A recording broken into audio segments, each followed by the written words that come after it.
A service of KIBMradio.com, the Internet's home for an all old-time radio.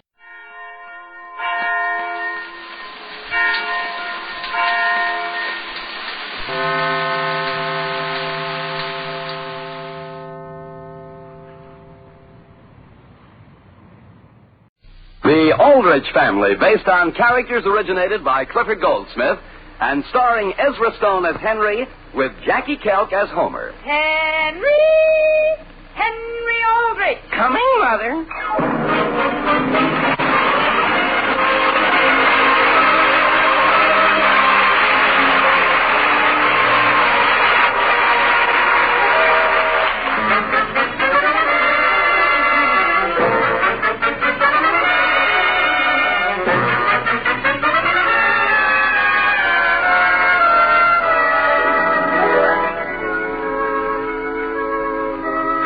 Schofield, Tom Sawyer, Huck Finn. They're more than just characters in books, for the things they say and do are the things real boys say and do. And Henry Aldrich is another of these typical American youngsters. A boy from your own block, perhaps from your own home. Now our scene opens at the Aldrich telephone. Hello, operator. I want Elm 629. Elm 629? Henry, tell him exactly what you think of him. Gee whiz, they must have arrived by now. Number, please. Operator, I just gave it to you. Elm 629. Henry? Yes, Father? Are you through with that telephone? No, sir. I'm still trying to get my number. Hello, Centerville Station. This is Henry Aldrich. I sent away for a package about 10 days ago, and I wonder whether it's come yet. A package? Yes, sir. It's some Christmas cards. Did you say Christmas cards? Yes, sir. Well, if you checked them that long ago, they've probably been thrown out by now. What's that? Oh, I didn't check them. I'm still waiting for them. How's that? They're samples for next Christmas. Homer Brown and I are going to sell them from house to house, only they're not here yet, and we're worried. Give him the deuce, Henry. Well, you're talking with the ticket office. Hold the line. I'll connect you with the express department. Well, that's what I want to talk to. Gee whiz. What does he say, Henry? He's switching me. He thinks they may have been thrown out. Thrown out? What does he think we're going to show people for samples? Hello, Centerville Express office. Hello, do you have any Christmas cards there? What's that? What did you want? This is Henry Aldrich. Henry Aldrich isn't here. I know it. He's here. Who is? Does he want to speak to me, Henry? Let go of the receiver, Homer. You're twisting me. Hello. Did you want the Centerville Express office? Yes. Have Henry Aldrich's Christmas cards come? What's that? Will you speak a little louder, please? Where are my Christmas cards? You know, it's a funny thing, but it sounds as though you keep saying Christmas cards. I am. They were sent by express. Well, this is a fine time to be calling us. You should have reported it last January. But I just ordered them in May. Well, why don't you come down here sometime and fill out a tracer? But gee whiz, don't you realize there's a war bond drive on? What's that? We don't get those samples. We can't get any orders to buy bonds with. I'm sorry, but you'll have to come down. But wait, Hello? That's telling him where to get off, Henry. Imagine. Henry? Yes, Father? Are you through? Yes, sir, for a second. Could we ask you something? Not until I put in my call. But it's important. What's it about? Why, Christmas, Mr. Aldrich. Will you boys please get away from this phone? Yes, Father. Will you let us know as soon as you can discuss it, Mr. Aldrich? Sam? Yes, Alice. I'm going to phone Mr. Thomas. What are you going to say to him, Sam? I'm going to ask him quite frankly why he can't attend a few more committee meetings. You aren't going to say anything you'll be sorry for, are you? I'm not going to be one bit sorry. Here we are, ready to start a big bond club drive. Everybody's for it. They think it's a fine thing. But a few in this town aren't doing anything about it. Isn't Mr. Howard helping? He is not. There's another example. We have a chance to get some war bond show cards at cost. And Mr. Howard, the treasurer of the committee, can't show enough interest to make up his mind as to how many show cards we need. Well, dear, if I were you, I'd resign from the committee. And call off the war? Well, you can't fight it single-handed. Father? Yes? Alice, where's the phone book? It's right there on the stand. I know you've got a lot on your mind, Father, but would it be all right if I should ask you just one thing? What about? Christmas, remember? Christmas? Yes, sir. Have you bought your cards yet? Henry, will you please step out of my life while I look up this number? Hello, operator. I want Elm 232. Now, wait a minute. I just thought I'd ask my mother whether I can go down to the express office. Father, where are you going? Down to the office and put in a call.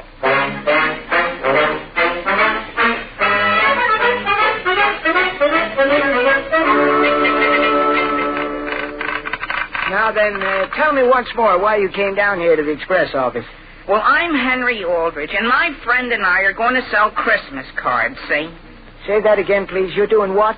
We're selling Christmas cards for next Christmas. Oh, well, I wouldn't be interested. But wait. You told us to come down here. Here's the whole thing. We sent away for some samples, see. We're going to take orders, but you don't have to put any money down until September 1st, and we'd like to know where they are. Is that clear? Yes. Where what are? Our Christmas cards. Henry, maybe I better explain it to him. No, Homer, you'll only confuse him. All I know is there's nothing like that here. Well, what are we going to do? Here it is June, and Christmas is getting closer every month. I'll say. And gee whiz, we're going to use all the profits to join the War Bond Club. You are? Well, I'll take a good look, but I'm pretty sure that if there were any Christmas cards in this office, I'd know about it. Could one of you boys help me with this package, please? Yeah, sure. Hello, Mrs. Howard. Hello, Henry. Oh, thank you so much. That's all right. This is heavy, isn't it? Thank you. I always said you were a gentleman. Well, thank you, Mrs. Howard. Would you be interested in some samples of Christmas cards, provided we can find them? That's very funny. What is? No, really, Mrs. Howard. We're selling them for bonds. For what? Don't you know? War bonds. We're going to give 10% of our income. Wouldn't you like to have us come over as soon as our samples come and take an order? You want me to sit down on a hot day like this and pick out my Christmas cards for next winter? Why not? And, Mrs. Howard, I guess we haven't made ourselves clear. What they do is print your name on each card. That's what takes the time. Sure. Especially if they print it in Old English. You mean it takes 6 months? Well, if you want it done right, it does.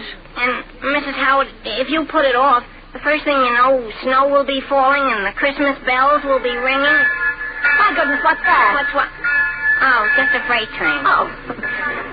Couldn't we interest you, Mrs. Howard? Just to sort of help our drive. Well, do you have any playing cards that aren't too fancy with just Merry Christmas on them? Oh, yes. I'm pretty sure we have. And they're cheap, I think. Well, I'll tell you what you do. Mr. Howard does all the ordering, so you phone him, and if it's all right with him, it's all right with me. Well, thanks very much. Do you want your name printed in Old English? Yes, you might as well, as long as we've got plenty of time. Say, Henry, there's no shipment here that I can locate. You're sure? Oh, Yep. Mr. Harris, I want to send that box of books there, collect. It's all marked and everything. Yes, ma'am. You want to wait for a receipt? No, I'm in a hurry. I want to get home before I get stuck in a snowdrift. What's that? What's that? Merry Christmas. What did she say? It's all right. Are you sure our package isn't here? Yes, sir. Because, gee, how are we going to buy bonds if we can't go to work? You're buying bonds? Sure, that's what this whole thing is about. Sure. Henry and I are having a drive. In conjunction with the rest of the town? Oh, sure. Well, I didn't know it was that important. Now, you say your package was shipped about how long ago? 10 days ago, wouldn't you say, Homer? That's the way I figure it. I see. Do you know whether it had anything breakable in it? Breakable? Yes, any glass. Glass? No, I wouldn't say so. Would you, Homer? No, I've never seen a glass one that I can remember. No, I'd say definitely no glass. Well, let's fill out one of these blanks here and see whether we can get a tracer started. And please make it urgent. Oh, yes. And add no glass. Do you think it'll take very long? Because until it gets here, we're practically at a standstill. Well, I don't suppose I ought to do it, but since it's connected with the Bond Club drive, I'll send the main express office a wire.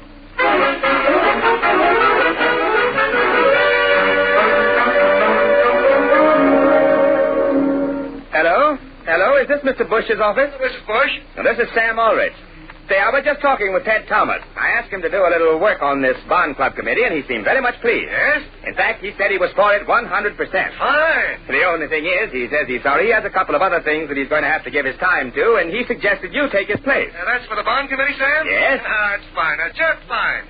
Glad to have the opportunity. In fact, I'm 500% for it. Well, that's fine. Now I'll tell you what we want you to do. Now, wait, Sam, wait. Before we get too far into this, I unfortunately have a lot of work on my desk. It's already way behind. You have? Yes, I'm a little ashamed of myself to have let it go this far, especially at a time like this. I see. I'll tell you what I'll do. Get hold of John Clark. He's the man for you. John Clark? Yes, I was having lunch with him yesterday. He was saying he wished he could do something to help out. He said he felt so useless. He did? Well, that's fine. As a matter of fact, Sam, why don't you call him yourself? It's easy for you to make direct contact. All right, thanks. Oh, that's okay, Sam. Anything else I can do, don't hesitate calling. Fine. Goodbye. Goodbye. Well, that's a fine thing. Here's a letter for you, Mr. Aldrich. Thank you. Put it on my desk. Is Mr. Bush against the bond drive? No, he's very much for it. In fact, he's 500% for it. That's more than anyone else I've called up this morning. Did you talk to Mr. Howard? Yes, he said he doesn't think 1,000 show cards are necessary to advertise the bond drive. What does he want us to do? Keep it a secret? Well, he said he wants to think it over and you're to call him back. Are you going to ask Mr. Clark to help you? Not right away. I'm going to sit down and rest a minute.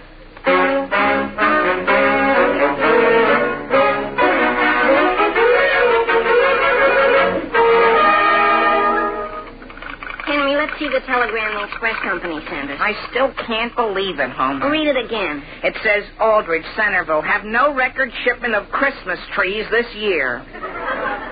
Wire further details collect. Well, if that isn't the darndest thing, how could people be so dumb, Henry? What do you think we ought to say in reply? Tell them we can't understand their telegram. Will they please wire us more details? Well, that isn't going to get us anywhere, Homer. We've got to send them a very careful explanation. All right, only I don't know how we're going to do it in 10 words. Why should we worry about 10 words? They say send it collect. You got a pencil? Sure. What do we say? Gentlemen. Gentlemen. Then how about don't want Christmas trees? Sure. That'll tell them.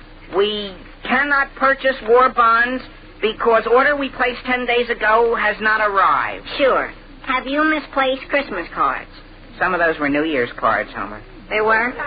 Let's just say, have you misplaced holiday greetings? That's good. That'll tell the whole story. Here, Homer, take it over to the ticket office and finish writing it down while I phone Mr. Howard. What for? Tell him his wife wants him to place an order with us. You know, the more I think about this telegram, the better I like it. What's Mr. Howard's number? 855. 855? Sure. Number, please. Elm, 855. Elm, 855. Henry, do you think we ought to cut out any of this just to reduce the cost? What do you think? Well, the only word that isn't necessary is gentlemen. Why should they have to pay to be called a thing like that? Okay, scratch it out. Mr. Howard speaking. Hello, this is Henry Aldrich. What did you say, Aldrich? Yes, sir. Oh, yes. You're calling about the cards, aren't you, Aldrich? The cards? Yes, sir. Well, that's a coincidence. I was just sitting here thinking about them. You were? About how large are they? Well, I'm sorry, but the samples aren't here yet. Have you any ideas of the price? You mean by the dozen? Oh, you aren't trying to be sarcastic, are you, Aldrich? What's that? Well, I'll tell you what I'll do with you. If your heart's set on it, I'll settle for $500. What's that? But not one more. That's all we have. 500? That's right. Well, what kind of lettering would you like on them? Something in the way of Old English? Old English? Don't you think block letters would be easier to read at a distance? At a distance? Well, they're going to be tacked up on telephone poles, aren't they? Are they? Is this Mr. Howard? Yes, this is still Mr. Howard. Are you sure you want 500? Yes, sir, we can cover this town easily with that. Goodbye. Homer! What, Henry? Gee whiz, we've got to send another telegram to the express company and hurry them up. Why? Mr. Howard's taking 500. In Old English?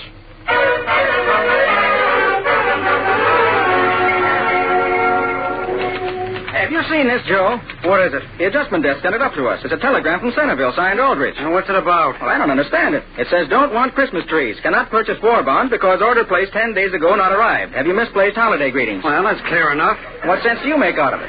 Well, they're having some kind of a bond drive. But what are they using Christmas trees for? Don't ask me. Probably for decorations. And they decided it was a bad idea. But we don't have any shipment of trees. All right, fine. And everybody's happy. Yeah, but, Joe, why do they say, have you misplaced holiday greetings? Hey, what's that? Isn't that a period right after misplaced? Is that a period? Sure, but it ought to be a question mark. Here's how it goes. Cannot purchase war bonds because order placed 10 days ago has not arrived. Have you misplaced? Question mark. Holiday greetings, Aldrich. What are the holiday greetings for? I don't know. Isn't next Sunday Father's Day? Sure, but how do they know I'm a father?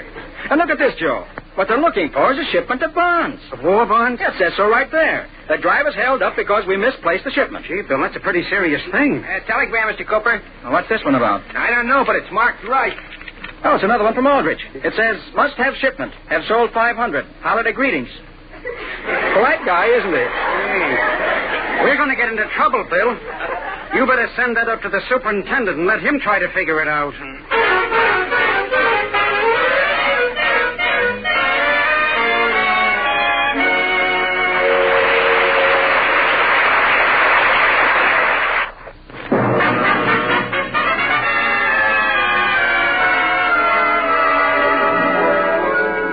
Now getting back to the troubles of Henry Aldrich. Henry and Homer had planned to take orders for Christmas cards in order to make enough money to buy a war bond.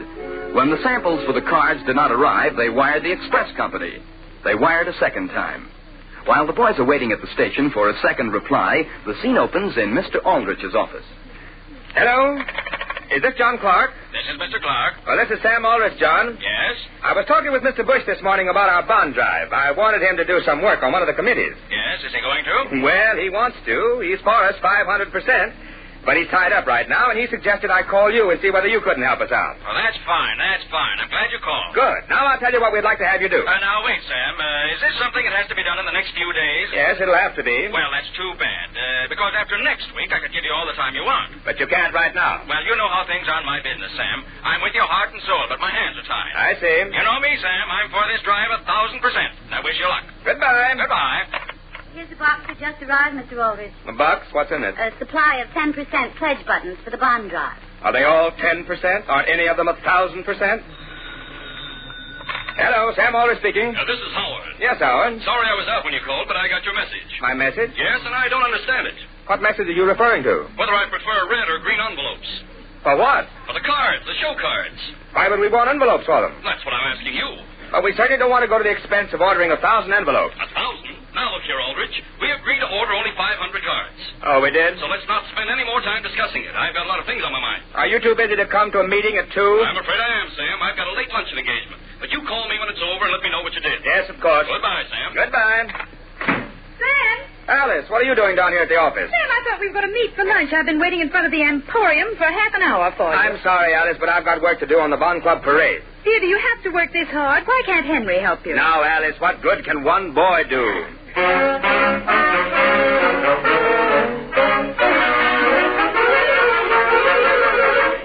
Read it again, Henry. I've already read it 4 times, huh? Well, read it again. I can't believe it. Aldrich, Centerville, greetings to you.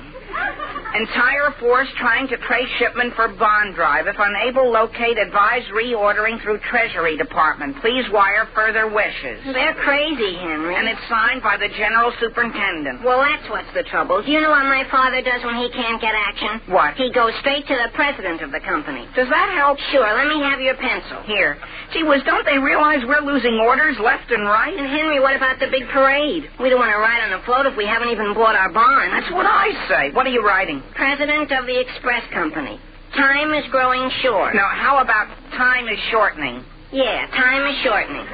Losing orders. What will we do about Barn Parade? Please send greetings. That's telling them, Homer. Do you think it's clear? Clear? Why, it's as plain as day. And look, just as soon as we've sent this, let's call Mr. Howard again. What for? I just thought of something else we forgot to ask him.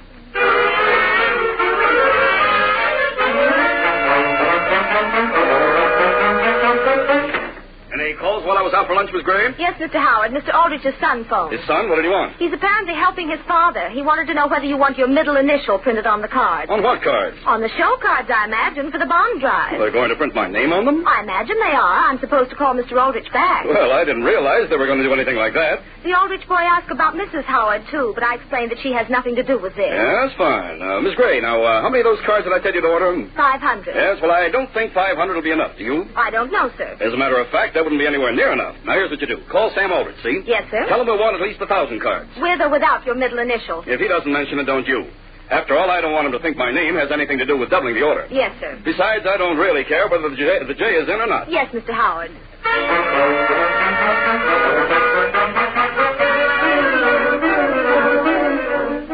Mr. Aldrich. Yes, Miss Thompson? The editor of the Times is here. He wants you to go over some copy with him. Yes, of course. Tom, come on in. Oh, hello, Sam. I just stopped by to show you the story about the bond drive we're running tonight's paper. Fine, fine. Better give it the front page, nearly half a column. Yes, half a column. You couldn't spare any more than that? Well, half a column's quite a bit, Sam. Tells the whole story. The only thing is... Sam, you know me. I'm for this drive, but I can't overdo it. After all, my subscribers expect to find some news in the paper. The only thing is, Tom, the other paper's going to give their entire front page. We need the same from you. You mean some of the folks are against this drive? No, most of this town is working its head off. But there are a few, Tom, that need waking up. They're the ones we've got to sell on investing 10% of their income for the rest of this war. Ah, don't you worry, Sam. Everything's going to be fine. Excuse me. Hello, Sam Aldrich speaking. Mr. Aldrich, this is Centerville Station. We got a telegram here for you. A telegram for me? I think it's for you. It came in while I was out. It says Aldrich, Centerville. Go ahead. Who's it from? The president of the Express Company. From whom? What's he say? What's it about? He says, greetings. I'm doing everything in my power to facilitate your bond drive. If you do not get fullest cooperation from our local representative, please wire. Well, then you say that's from the president himself? Yeah? And he's doing everything in his power to facilitate our bond drive? Yeah? And what's the rest? If we do not get fullest cooperation from local representatives, please wire? Yeah. And greetings. Greetings. Yeah, but that's not the important part. And you say it's signed by the president? Yes, sir. Are you sure that's for me? Well, it's addressed to Aldrich. Well, then I guess it is. Yeah, goodbye, Mr. Aldrich. Goodbye. Well, Sam, What's that, Tom? isn't everybody that gets a telegram like that? I beg your pardon. Now, tell me frankly, Sam, about how much space do you think this paper ought to give to make this drive a success? Well, to tell the truth, that should be up to you. But we'd like a lot more than we're getting, a great deal more. And frankly, Sam, I think you should have it. Oh, excuse me. Hello, Sam Aldrich speaking. Mr. Aldrich, this is Mr. Howard's secretary. Yes? Mr. Howard wanted me to tell you that if you feel we need 1,000 of those show cards, it's all right. Yes? Well, I'm glad he came around to my point of view. I'm just sorry I didn't ask for 1,500. Well, I think it would be all right if you ordered 1,500. You mean it's all right with Mr. Howard? Oh, yes. And print them any way you want to. Yes? Well, that's fine. Sam, may I speak with Howard? Miss Gray, is Mr. Howard there? Well, just a minute. I'll call him. Yeah, Tom. Thanks. Mr. Aldrich, there's a gentleman in the outer office that wants to see you. To see me? From the express company. Yeah? Excuse me, Tom. I'll be right back. Hello? Howard, this is Tom from over at the Times. Yes? Did you know that Sam Aldrich just got a personal wire from the president? No. Yes. And he told Sam if he doesn't get the fullest cooperation from us, he wants to... Hello. Is this Clark? Yes? Well, Clark, this is White. Say, you know that golf game we were going to have tomorrow? Yes? Well, would you mind postponing it for a couple of weeks? I'm going to be pretty busy on the Bond Club drive. Oh, you are? Oh, yes. I don't know whether you know it or not, but the president's taking a personal interest in it. Sam Aldrich got a wire from Washington, and confidentially... Mr. Howard, I have your wife on the phone now. Thank you. Hello, Jenny. Yes? This is J.J. I won't be home for dinner, Jen. Why not? I've got to do some work on the bond committee. Probably be midnight before I get home. But, J.J., I've arranged a bridge game for tonight. Well, cancel it. The bond drive's more important. Yes, dear. Oh, has Henry Aldrich been in touch with you? No, what about? Christmas cards. Jenny, this is no time to think about Christmas cards. Goodbye. Hello? Is this Sam Aldrich? Yes? Well, this is Clark. Say, Sam, why didn't you call me again? What about? The bond drive. We can't sit back and expect you to carry the whole load. Well, I certainly appreciate that. Don't you think we ought to talk to folks into investing 15% each week instead of just 10? Well, we'll talk about it. Extra paper. It's your extra time, Sherry. Read all about the bond drive parade. Extra paper. All about the bond drive. Sam, just look at the float that's going by. Which one? The one just coming up to the reviewing stand. Oh, yes. Very good. Is the float that Henry and Homer are on in sight yet? Not yet. They ought to be along in a minute, though. Sam, which company here in town bought the most bonds? The Express Company. The Express Company? Yes, for some reason, the main office in Chicago wired that they'd be willing to top the pledge of any firm in town. Well, what's that nicer? Hey, you know those show cards, Howard, okay? Look pretty nice. Well, there certainly are a lot of them. You know, it's queer J.J. Howard hasn't spoken to me since we put them up. Oh, incidentally, don't let me forget to tell Henry when he gets home there's a package at the house from the Excelsior Greeting Card Company. Yes? Yes, it came this morning by parcel post. Yes? Sam, here comes the float that Henry's on. Where? Way down the street. See it, Sam? See it? Oh, yes. Sam, when did they get the truck? The Express Company loaned it. But Sam, why are Henry and Homer in tracksuits? They're supposed to be relay racers, Alice, don't you see? Oh, yes, isn't that nice? What is that Henry's handing over to Homer? A torch, Alice. See the sign above them? They represent the spirit of total effort. Of total what? Effort, Alice. Effort. This drive is the greatest thing this town has ever had.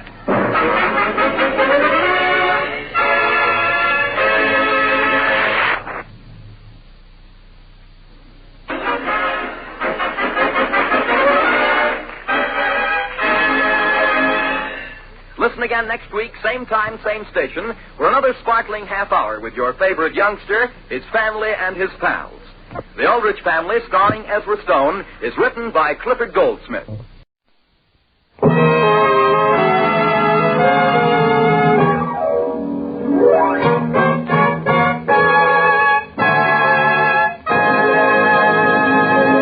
Postum presents Henry Aldrich. Coming, Mother.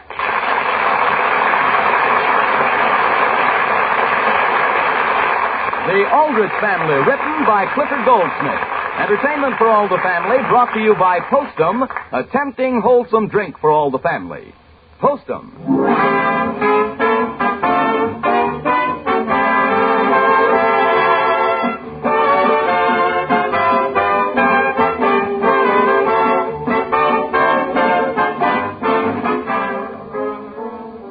Well, friends, here it is another Thursday night, and opportunity is knocking loudly at your door, and knocking twice. First, it's your opportunity to put away your worries and cares for a half hour and relax and laugh with those grand people, the Aldrich family. And second, it's your opportunity to find out something about that equally grand mealtime drink, Postum. Why, even in looks, friends, Postum is a winner. The kind of drink you don't waste a second tilting to your lips. It has the kind of flavor you refer to in italics. It has the kind of hearty, robust goodness that warms the cockles of your heart. Now, just don't expect when you try it that Postum is going to taste like coffee any more than you'd expect coffee to taste like tea. Remember that Postum's distinctive flavor is in a class apart. It has an extra special goodness of its own that leaves you no words for description but ah, and ah again. And then don't be surprised if you enjoy your meals far more than you did before the day you start enjoying Postum.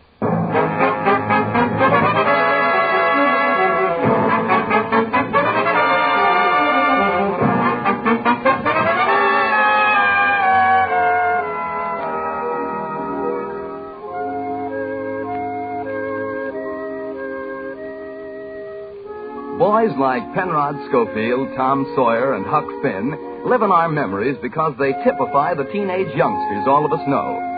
And Henry Aldrich is another of these real American boys. He lives in your block, perhaps in your own home.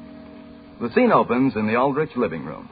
But, Mary, what have I done? You know very well what you've done, Henry Aldrich. You know very well what you've done. When? Didn't you and Homer ask the whole crowd here to our house for a Valentines party Saturday night? Sure, we even sent out written invitations. But, Henry, that's the night I'm having my party.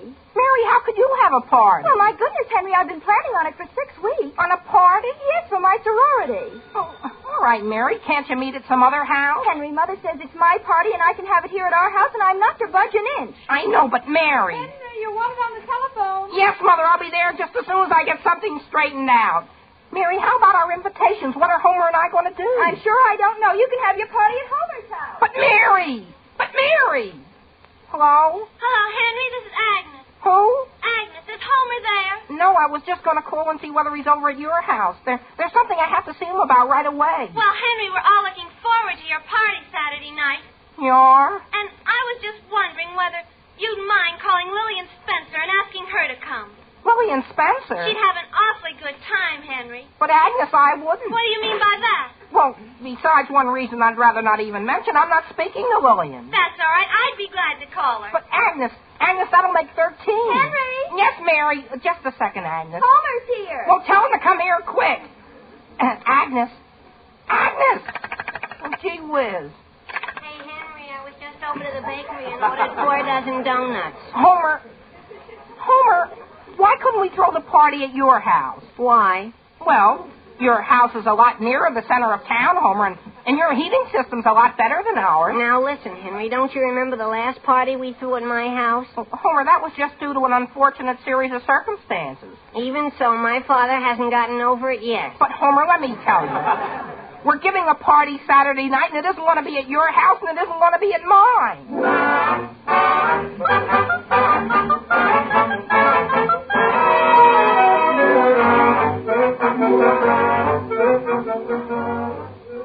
But, Mother, why not look at it this way? I'm sorry, dear. Alex, have you seen that piece of paper I had? What was it, Sam? It was a list of the members of the Rotary Club. Father, do you have any ideas as to how we could manage it? Henry, I haven't time to talk about anything now. I've got to go find that list. But, Mr. Aldrich... Henry, I'm sorry, but you may not have your party here. Please go answer the telephone. Yes, Mother. Henry, what are we going to do? I don't know, Homer. Why do you keep asking me? Because I ordered the donuts in my name.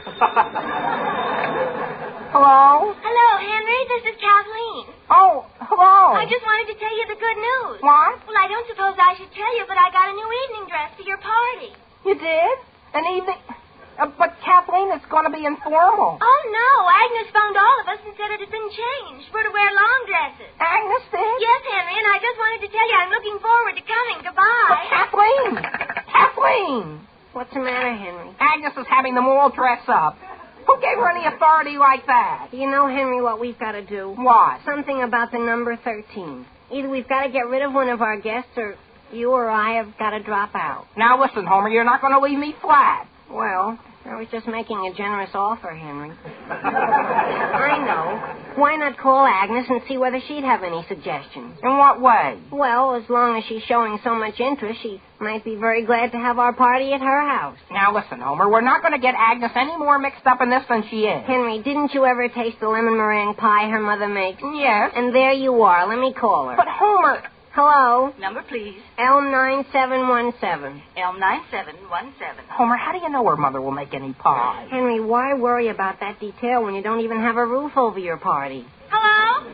Hello, is this Agnes? Yes, Homer, and I'm glad you called. You are? Yes, I want you to go right over to Andy Morton's and get all of his records. What for? For the party Saturday night at Henry's. At Henry's? Yes, aren't you taking me? Well, as a matter of fact, Agnes, that's what I really called you up about.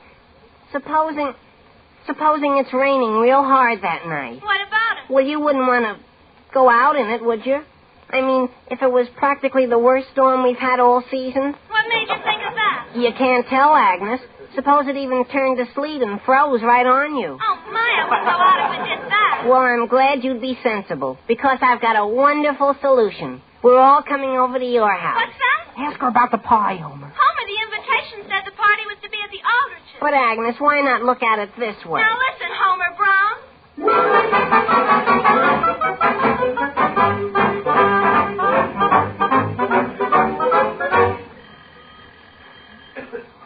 I wonder why she doesn't come to the door. You know, Homer, something tells me we're going to be sorry we're having the party at Agnes's house. Henry, will have a wonderful time, and it was very nice of Agnes. But why do we have to come over a day early? Because she said we had to come and make the plans. Sure, that's what I mean. Homer, we know what the inside of her house looks like. Hello. Hi, Agnes. Hello. Come on in. My goodness, I'm so excited. Yeah? First of all, I've got a lot of ideas about things for us to eat. Oh, Agnes, so far as the refreshments are concerned, Homer and I have taken care of everything but the lemon meringue pie. But, Henry, what are you having? Ginger ale and donuts. Donuts?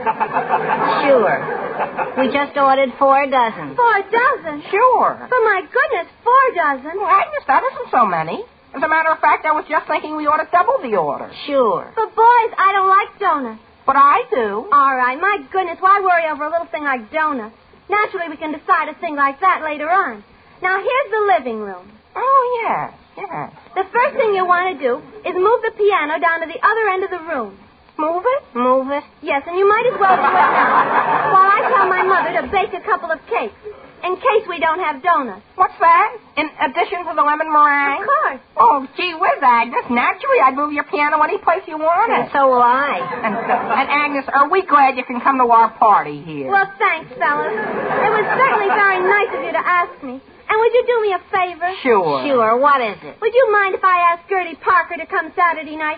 She doesn't get invited to many parties. Gertie Parker? Gertie Parker? Oh, boy. I'm glad you mentioned her. I'll call her right now. Listen, Homer, who mentioned her? But, Henry, why should you object to Gertie Parker when you're getting a wonderful room like this thrown in with her? Come on, let's move the piano. Okay, but my heart isn't in it. Push. Push yourself. Keep her going. Push.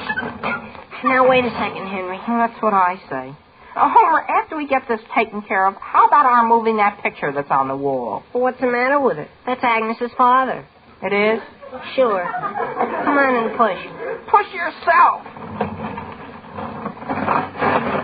Gee whiz. Boys, may I ask just what you think you're doing? Wait, hello, Mrs. Lawson. Henry Aldrich, I'd like to ask you again what you're doing. Wait, we're just getting ready for the party. What party? Ours. Here. Hadn't you heard? And we want you to know, Mrs. Lawson, we're very grateful. Boys, will you both please leave this house? Yes, ma'am. Without, well, gee whiz. And I have a good notion to call both your parents. Oh, you don't have to bother about anything like that. We're going right away, Mrs. Lawson.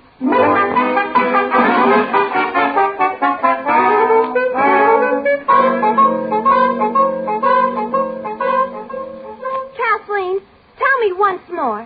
When you called Henry, just what did he say? Agnes, he said he had no desire whatever to discuss the matter. And he said that I tried to boss their whole party? Yes, Agnes, that's exactly what he said. But I don't see why he should blame me, Kathleen, for something my mother did. And I stuck up for you. I told him you didn't mean to be bossy. My goodness, I was never so embarrassed in my life.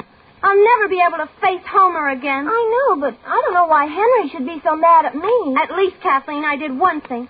The minute I realized my mother wouldn't bake anything for them, I called the bakery and doubled their order for donuts. Really? And, Kathleen, as a matter of fact, I have an idea. What is it? First, where's your telephone? My goodness, when I get through, Henry and Homer will come around on bended knees and apologize.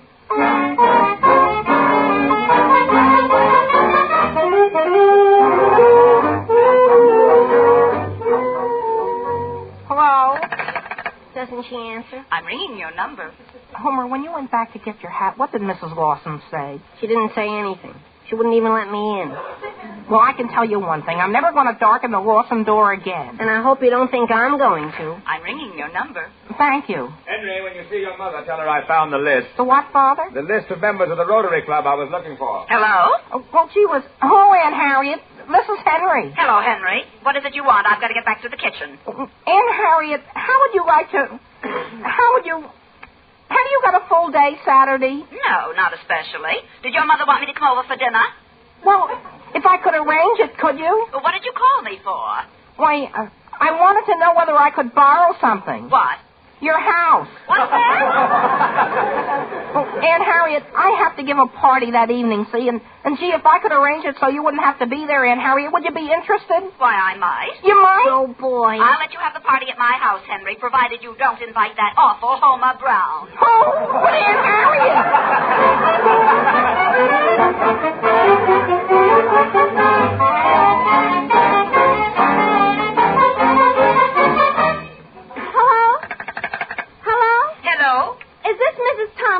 Yes. Well, this is Agnes Lawson. Do the ladies in your church serve suppers sometimes? Oh, my, yes. We have beautiful equipment downstairs, right off the Sunday school room. Well, could you serve a little Valentine supper tomorrow night? Why, I guess we could. Agnes, Henry, and Homer have many money. Kathleen, just a minute, Mrs. Tompkins.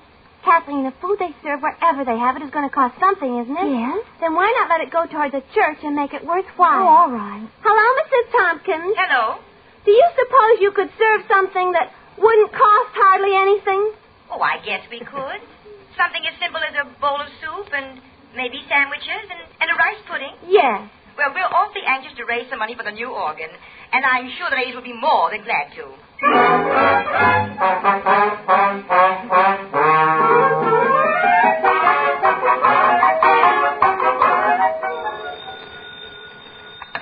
Hello? Hello. Is this Miss Harriet Breyer? Yes. Harriet, this is Mrs. Tompkins. Oh, yes. Hello. Say, I've got some good news about your organ. The organ? Yes, the one we're raising money for at the church. Oh. A young lady just phoned and wanted to know whether we could have a little dinner for her, a little party tomorrow night. Good. How many are you going to serve? Well, I told her it wouldn't be worth our while unless we had at least 40. Good. And she said she'd see that there were at least that many, and she might be able to round up 50. Well, I'm awfully glad to hear that. That organ we have now bothers me every Sunday. And, Harriet, do you suppose you could be one of the ladies that help serve? Tomorrow night? Yes. Oh, I would. I'd be glad to, only I just this minute got through inviting some people over here for a party tomorrow night. Oh? Yes, I'm going to give a little surprise party for my nephew, Henry. I know he wants one. Oh. And I'm asking in quite a few. Mrs. Carville said she could come if it wasn't too slippery for her bad leg. Really? And another person I'm going to ask is old Mr. Perkins. Oh. Henry'll like him. He's a lot of fun at a party. Good. And Miss Fredericks, she hasn't been out all winter. Good. I'm just sorry that you can't be there yourself.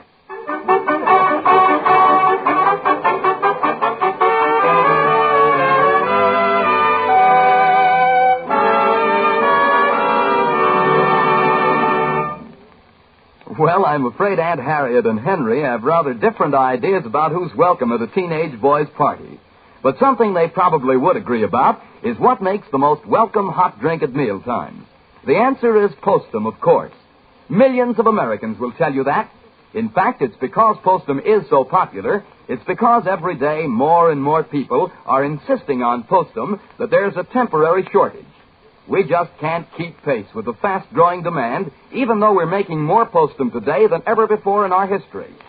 So if you can't always immediately get postum when you ask for it at your grocer's, don't be discouraged. Don't think your grocer isn't going to get any more postum. He will. And as soon as he does get postum, you'll get it too. So be sure to ask for it again.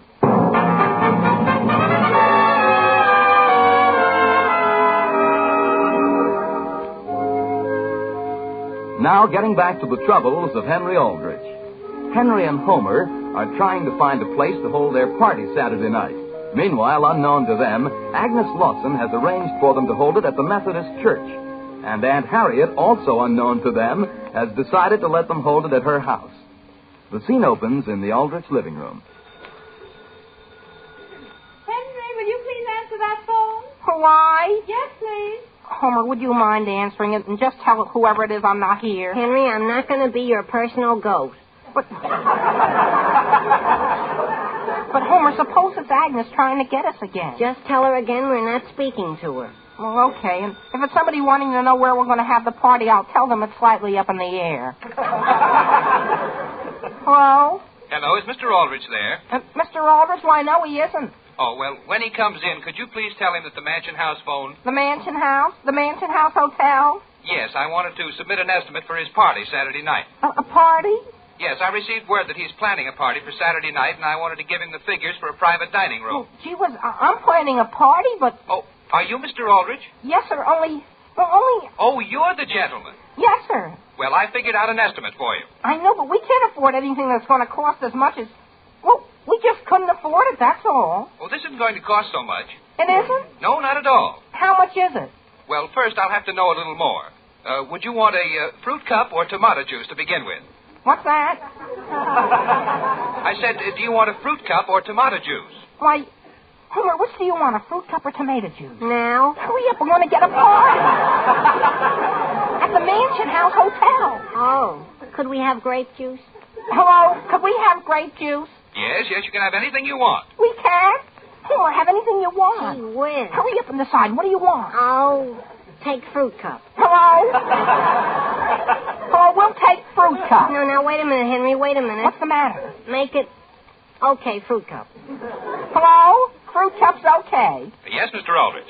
Now, would you want chicken patties with peas or lamb chops with limas? Well, that sounds all right. Well, which will it be? What?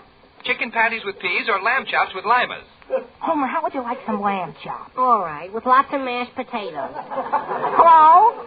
Could we have lamb chops with mashed potatoes? Oh, yes, of course, Mr. Aldrich. Lamb chops with mashed potatoes. Lots of them. And how about limas?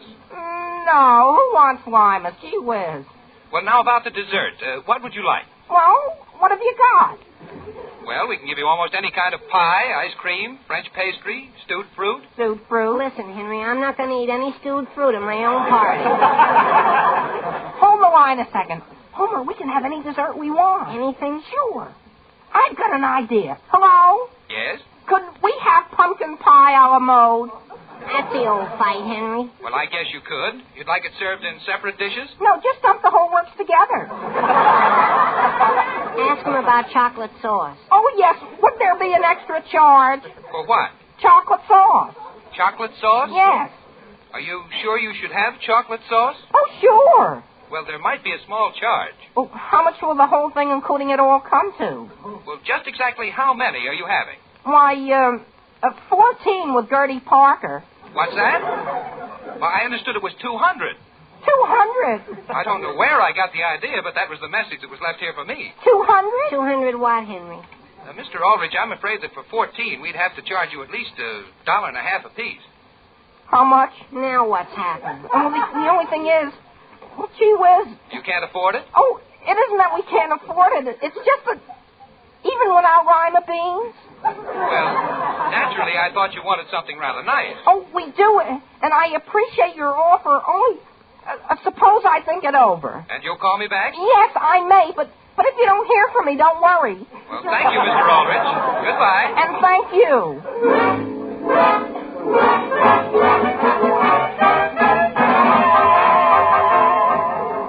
But, Mother, we can't have a lot of fly-by-night young people who don't take anything seriously dancing around us while our sorority's having a meeting here. My goodness, we'd have a deficit in the treasury as it is. But, dear, I'm sure they wouldn't pay any attention to your deficit. But that isn't the point. Our president gets nervous with even just us there. Mary, I was simply wondering whether there isn't some way we can help your brother. Robert! Yes, Sam, are you home? Yes, hello. Hello, Mary. Hello, Father. What's the matter with you? Nothing. Her sorority has a deficit. Yeah? Any phone calls for me? Not that I know of, dear. No? Didn't the mansion house phone? No, Sam. No.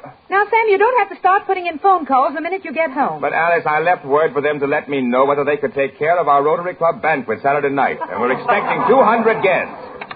Hello? Number, please. I want, Elm 224. Elm 224. If you please. Sam, do you have any ideas as to where Henry could give his party? Why not right here? Father. Now, Sam. Hello? Hello, is this the mansion house? Yes? Well, this is Mr. Aldrich. Oh, yes, Mr. Aldrich. I was wondering whether you'd call me. Did I say I'd call you? Well, I understood you would. Oh, I'm sorry. I thought it was the other way around. Have you finally decided to go ahead with your party? Oh, yes, definitely. The question is, can you take care of us? I don't know why not. There's nothing complicated about it. Good. Then I don't have anything to worry about. No, not a thing. You just leave it to us. And on second thought, Mr. Aldrich, there won't be any extra charge for the chocolate sauce. For the what? For the chocolate sauce. Oh, there won't? Well, that's fine. Goodbye. Goodbye. Alice! Yes, Sam? I've got everything all fixed. And what do you think? They're throwing in the chocolate sauce. For what? I don't know, but it's very nice of them to give it to us. Well, isn't that fine? Yes, sir. I've been hoping we'd be able to have our banquet at the mansion house. And you know, Alice, I didn't tell you before, but this year it's going to be a bit more important than usual.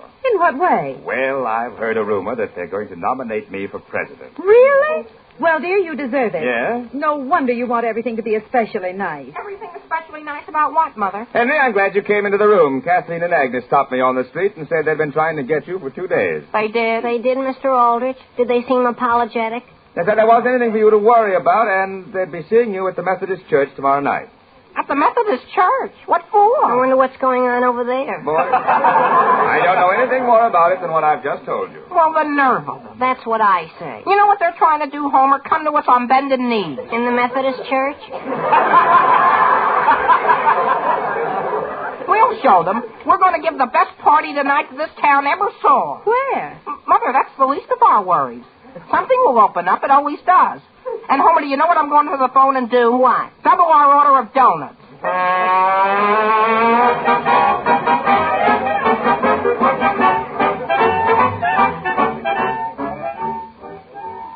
Homer, how does my necktie look? Wait until we get up here under this lamppost, Henry, and I'll take a look at it. Oh, let's turn here, though. My Aunt Harriet lives up the street. Okay. Your tie looks fine. You know, it was very nice of my Aunt Harriet to call me up and say we could have the party at her house. That's what I was thinking. Did I tell you what else she said? What? She said she had sort of a surprise for us. She did? Sure. You know what that means. She's probably going out and let us have the whole house to ourselves. She is? Oh, boy. Oh, boy. That's what I was thinking. Say, I wonder what's going on across the street at the Methodist Church. I'm not interested. As a matter of fact, I'm not either. Hey, Henry, look up the street. Where? Well, gee whiz, what's that all about? Well, there's something going on over at the Mansion House Hotel. Boy, they're all dressed up. There must be a lot of parties going on tonight. But, Henry, there are a couple of hundred people out there on the sidewalk. They're all trying to get in. Maybe they're all getting put out. Oh, look, there's my father. Oh, yeah? And there's mine. Where? Don't you see him with all those men talking to him with his back against the wall? Oh, sure. Oh, there you are, Homer Brown. Gee whiz, Agnes, where did you come We from? just came from the Methodist Church. That's where we came from. Hello, Kathleen. Henry Aldrich, you realize everybody's waiting for you? Where? At the church, We're not interested. You're not interested in your own party? In what party? Now, listen, Agnes, have you been arranging more things? And just what, Homer Brown, do you mean by that insinuation? Now, wait a minute, Agnes. Wait a minute.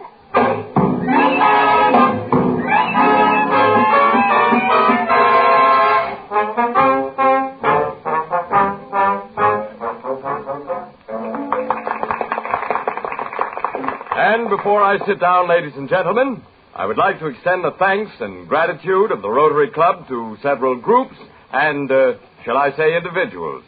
First, I think we should thank Sam Aldrich for the very clever and original way in which he arranged this evening for us. I needn't tell you that for a few minutes when we first went over to the mansion house, it looked as though Sam had slipped up and arranged a table seating 16 to take care of 200 guests. but it was done, of course, simply to teach us a lesson that we mustn't expect sumptuous banquets in these days of war. In fact, this very delicious dinner, consisting of pea soup and peanut butter sandwiches and, shall I say, rice pudding, and let's not forget the donuts, was just what we needed to bring us back to Earth. While the 15 soldiers who were to be our guests are eating at the mansion house and will join us later. Oh, incidentally, I understand Sam arranged their dinner to end up with a triple-headed dessert. And besides that, Sam Aldrich has asked me to say that we're going to put all the money that we've saved on tonight's dinner into war bonds. What's more, the treasurer of this church has just handed me a report to the effect that their organ has gone over the top. And I would like to extend our thanks to the good ladies of this church who dropped everything in order to make our banquet the success that it's been. I understand one lady in particular who had planned a Valentine party at her house for her nephew or someone, at the last minute commandeered all her adult guests and brought them down here to help serve, leaving the youngsters to shift for themselves as best they can. And now, ladies and gentlemen, may I introduce our genial chairman and next president, Sam Aldrich. Ladies and gentlemen, frankly, I don't know what to say.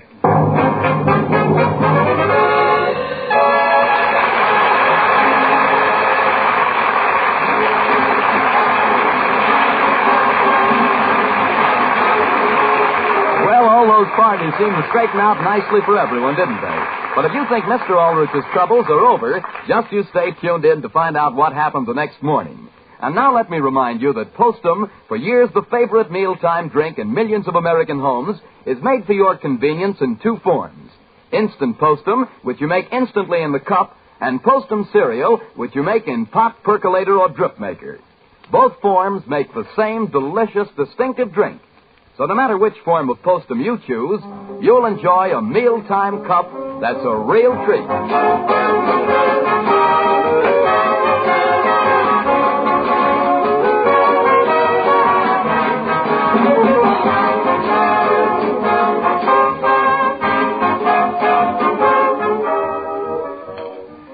Good breakfast, Alice. Thank you, Sam. Father, will you have another donut?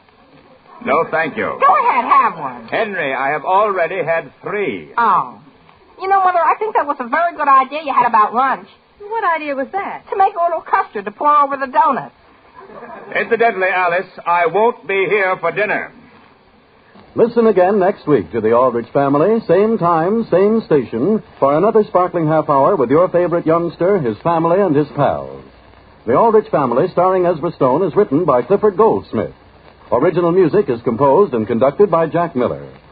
This is Harry Von Zell saying, you will enjoy fragrant, flavorful Postum. And remember, Postum contains no stimulants. It cannot make you nervous. Good night.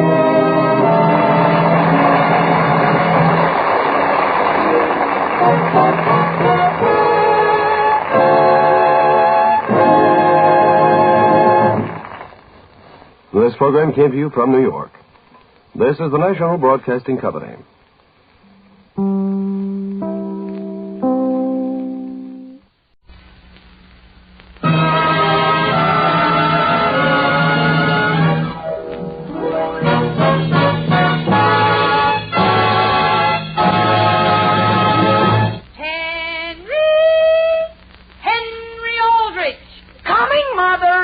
The Aldrich Family, a special rebroadcast for you soldiers, sailors, and Marines of the United Nations.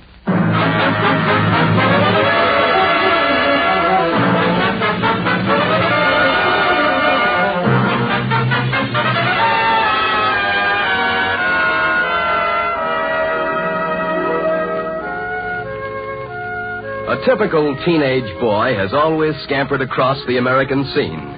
First came Tom Sawyer and Huckleberry Finn, and then Penrod, and nowadays there's Henry Aldrich. And Henry adds his own individual flavor to every mishap he bumps into. The scene opens in the Aldrich front hall. The time is evening.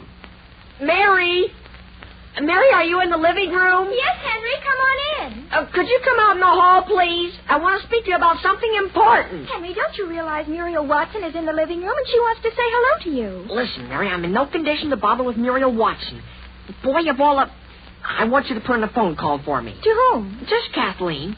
And say I'm very sorry I won't be able to see her tonight. Henry, I thought you said you were taking her to the movies tonight. I was going to, but her folks won't let her go. And, gee, it's the picture I want to see. What's that, Henry? What were you saying? Nothing, Mother. Nothing of any importance. Well, Henry, I have a guest in the living room, and you'll have to put in your own phone call. But, Mary... Mother, would you be willing to call Mary back here and tell her that the only way this family can get along is to have everybody cooperate? What is it you want her to do? Look, couldn't you phone Kathleen that I won't be over tonight? Dear, I thought you were crazy about Kathleen. I am. I like her. But I can't see her every night. Did you see her last night? No. Have you seen her any night this week? No. But I'm willing to see her tomorrow night. I'll answer the phone. It's probably Homer wanting to know where I'm going to meet him. Well, it seems to me, Henry, you're taking your best girl just a bit for granted. Hello? Hello, Henry. This is Kathleen. Oh, I was just going to... hello? Henry, I'm awfully sorry, but would you mind not coming over tonight? Who, I? Yes, something's just come up, and I'm awfully sorry, Henry. Well, that's all right, Kathleen. As a matter of fact... You can come over tomorrow night, though, I think. Oh, well, that's an idea. Henry, if you're going to the movies with Homer, why don't you ask Kathleen to go along? Mother, do you want everybody to hear you? What's that, Henry? Goodbye, Kathleen, and thanks very much. Goodbye. Henry, you mean you're going over there? Why, I tell you, Mother, well, it's sort of a coincidence.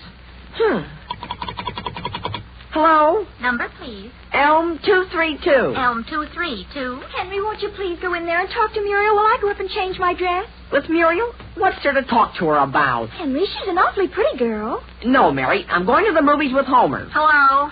Hello, Homer. This is Hen. Hi.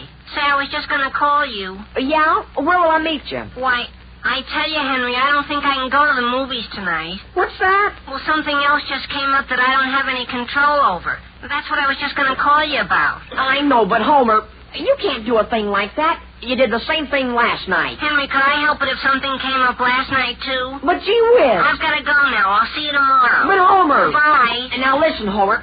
Gee whiz. Henry? Yes? Who's calling me? It's Muriel, Henry. Wouldn't you like to come in here? Why, I tell you... Who, me? What did you want? Oh, nothing in particular. I just thought maybe you'd like to talk with him. Are you upset about something? Boy, I'll say. My best friend Homer Brown, he just busted a date with me. Oh, yes, I remember. Homer's going over to Kathleen tonight, isn't he? Who, Homer? Yes. She said he was over there last night, too. Who, Homer? Yes. Over to Kathleen's? Oh, no, Muriel. You've got it all mixed up. Homer runs around with Agnes. With Agnes? Then why do you suppose Kathleen told me a thing like that? She didn't. She probably said that Agnes told her that... excuse me while I answer the phone. Well, I don't know how I could have made a mistake like that, though. Well, frankly, Muriel, I think you ought to be a little more careful. Henry Aldrich, are you being rude to Muriel? Who, I, Mary? Gee whiz, when a person goes around saying it's Kathleen when it's Agnes, and I know perfectly well... Hello? Hello, this is Agnes. What's that? Kathleen? No, my goodness, Henry, it's Agnes. Oh, hello. Listen, Henry, could I speak with Homer, please? Homer isn't here. He isn't. Was he there last night, Henry? No, something came up. Well, that's what I suspected. That's exactly what I suspected. Goodbye. What's that? Agnes, where is he?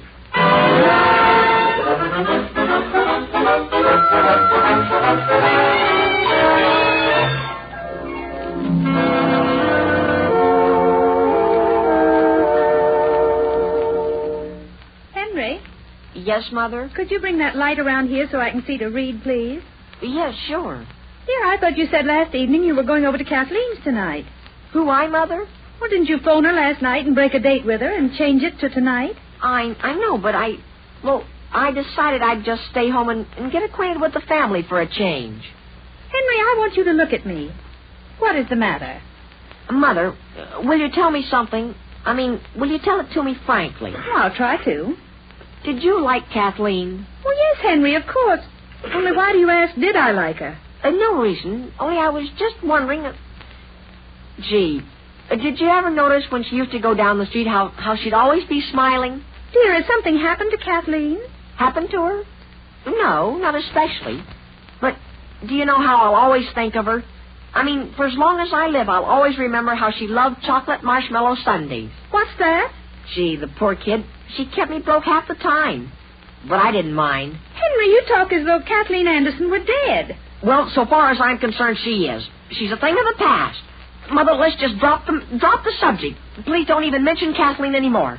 I'm tired of hearing about her. But, Henry, I've hardly mentioned her. If that doorbell should ring right this minute, and I should open and see Homer Brown standing there, I'd haul off and... Oh, boy. Dear, wasn't that the doorbell? Yes, Mother, I'll answer it. Well, Henry, please at least unclench your fist. I'm not going to hit him hard. As a matter of fact, I'm going to get something out of this hall closet. Now, Henry? Mother, I hope you don't think I'm going to let him come to this house and add insult to injury to me, do you? Well. Hello. Oh, gee, it's you. Henry, what are you doing with that baseball bat? Nothing. Is Mary ready? Who is it, Henry? It's Muriel, Mrs. Aldrich. Henry, is it all right for me to go into the living room? Oh, yes, sure. Oh, hello there, dear. My goodness, but doesn't your hair look nice? Do you like it this way, Mrs. Aldrich? Do you like it, Henry? What's that? If you'll excuse me, Muriel, I'll go upstairs and tell Mary you're here. All right, Mrs. Aldrich. Boy. Henry, I'm awfully glad you're home. Boy. What's the matter, Henry? Muriel, would you be willing to drop into Kathleen's on your way home and deliver a note for me? Oh, Kathleen? That is, if I can find the darn thing. Is it very personal, Henry? No. Gee whiz. Do you mind if I dump out my pockets here on the sofa beside you? Oh, no, of course not. Oh, why don't you sit down here next to me? What do you suppose what do you suppose I could have done with that note? I remember distinctly writing it in Latin class today. And then Henry, do you mind if I tell you something I've always wanted to tell you but never felt I knew you well enough before to? What? Well, I think you've just been throwing yourself away on Kathleen. Really? You know, maybe it was a good thing I lost that note. Of course. As a matter of fact, I think it was terrible of her to break up a beautiful friendship like that you and Homer had between yourselves. You do? I'm going to have a talk with Homer and tell him how awful you feel. Oh, well... Henry, do you mind if I fix that lock of hair that's standing up in the back of your head? Oh, gee, is that up again? Somebody ought to follow you around just all day long. There. Is it down now? If I weren't so busy, I'd be glad to follow you around. Gee whiz, can you imagine that? I never even noticed it before. Never noticed what? Your eyes are practically the same color as mine. They are? Henry, you have no idea how much respect I have for you. For me? Why? You're the only boy I've ever met that's never tried to kiss me. What's that? That's right, Henry. Well, gee, I'm glad you feel that way. Because I don't think a fellow... the minute he sits down on the sofa... Well, gee, he ought to... you know what I mean? Yes, Henry. Well... Henry, are you in the living room? Gee whiz. Yes, Mary. My goodness, do you know anything about that phone call that just came? What phone call? Mother's on the phone right this minute. Don't you have a teacher by the name of Miss Elliott? Yes, sure, in Latin. She's a darn good-looking teacher. Oh, my goodness, wait till I tell Mother. Mother, let me tell you what Henry just said. What's that, Mary? Listen, I'm getting along all right in Latin.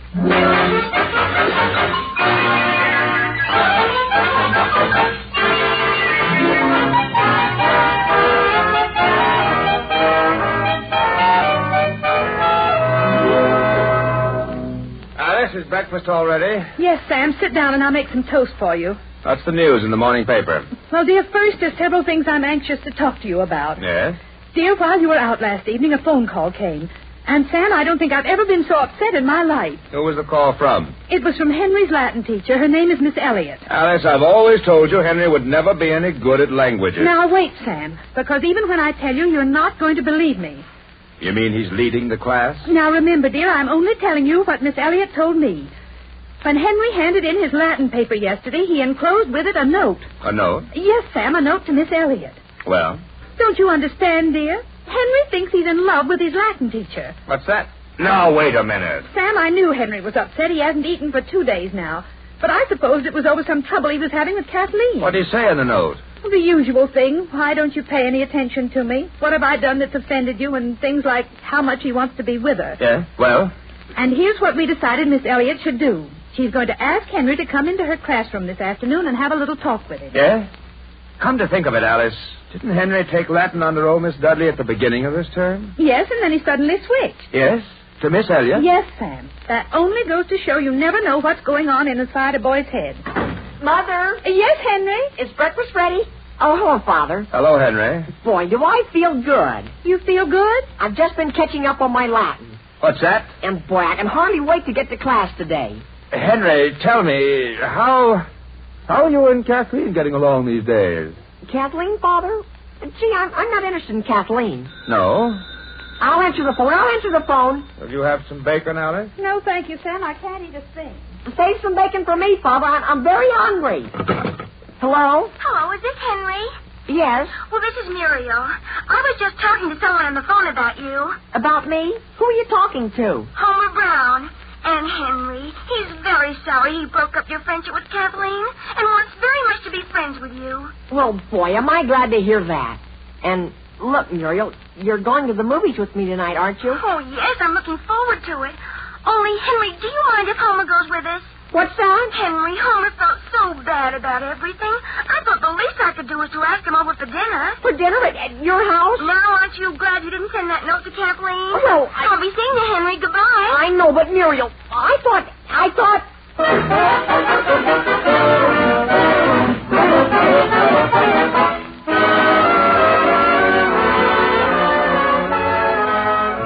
We'll be back with the Aldrich family in just a moment. Right now it's intermission and time for our intermission guest, the one and only Tommy Dorsey. Okay, Tommy?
Now, getting back to the troubles of Henry Aldrich. Henry, who has been having his difficulties with Kathleen, has lost a note that he intended to send her. Meanwhile, his Latin teacher has received the note along with his Latin paper. The scene opens in a school corridor just outside his Latin teacher's door. Hello, Henry. Hello, Agnes. Are you going home, Henry? I can't right now. I've got to go in and have a talk with Miss Elliott. You have? What's happened? That's what gets me, Agnes. Remember that paper we handed in yesterday? Yes. Well, gee, last night Miss Elliott phoned my house. And, boy, my mother hasn't eaten since. And today Miss Elliott said, right out of a clear blue sky, will you see me as soon as school is out? My goodness. And, gee, I thought I was doing fine. She didn't even call on me all during class today. Really? Henry, have you seen Homer the last day or so? No. He's going to the movies with Muriel tonight. He is with that Muriel Watson? Yes, but I'm not going with him. You can rest assured of that. Well, my goodness, if that isn't... Henry. Oh, gee whiz. Yes, Miss Elliott? You hadn't forgotten that I wanted to see you, had you? No, ma'am. I'll be right there. Goodbye, Henry. I'll wait and walk home part way with you if you want me to. Okay. I want to ask your advice about something. Now then, Henry. Yes, Miss Elliott? Would you mind leaving the door open, please? Oh, you want it open? I think it might be best. Yes, Miss Elliott. Henry, frankly, I don't know how to begin this little conversation. Yes, Miss Elliott? I've been criticized in the past for conducting my classes a bit informally, but I always felt there should be a bond, in a way, between the students and the teacher. Well, gee, I'm glad to hear you say that, Miss Elliott, because that's why I'd rather take Latin from you than from Miss Dudley. But that's just the point. I didn't realize, Henry, that things were going quite so far. You mean about being informal? I refer especially to that paper you handed me yesterday. Oh, that, Miss Elliott. Didn't you like it? Well, Henry, after all... Gee, I'm certainly sorry about that. When I started to write it the other night, I couldn't get going. You know what I mean? So I went to bed. And then I started to think about how you'd feel if I didn't finish it. So I got up and got the darn thing off my mind. Oh? And, you know, the minute I finished it, I felt swell. And I went back to bed and went right to sleep. But, Henry, don't you realize it was all wrong? All wrong? The whole thing? Well, maybe it was because I was tired. All I can say is I was never quite so mortified in all my life. Well, I want you to know, Miss Elliott, I can do better. Henry, do you realize how old you are? Yes, Miss Elliott. Why, you're still just a very young man. Yes, Miss Elliott. Then under the circumstances, don't you think it would be best if we face the facts and just drop this whole thing? You mean for good? Yes. I haven't even got a chance if I go on with it? No, Henry. Boy. And, gee, I thought I was just beginning to get somewhere. Henry, you weren't. Not at all? No, not at all. So don't you think we'd better end the whole thing? Yes, Miss Elliott. There. Now, don't you feel better already? Well, frankly, it has been sort of preying on my mind. Of course it has. And let's not ever even mention it again. Okay. As a matter of fact, my father's been against it from the start. Naturally he has. Goodbye. Goodbye. Do you want me to close the door as I go out? Yes, please. I'd like to be alone for a while. Henry? Hi, Agnes. What did Miss Elliott want? Why, well, she said I was too young for Latin. You are? Yes. Or else she's too old to teach it to me. I couldn't figure out which.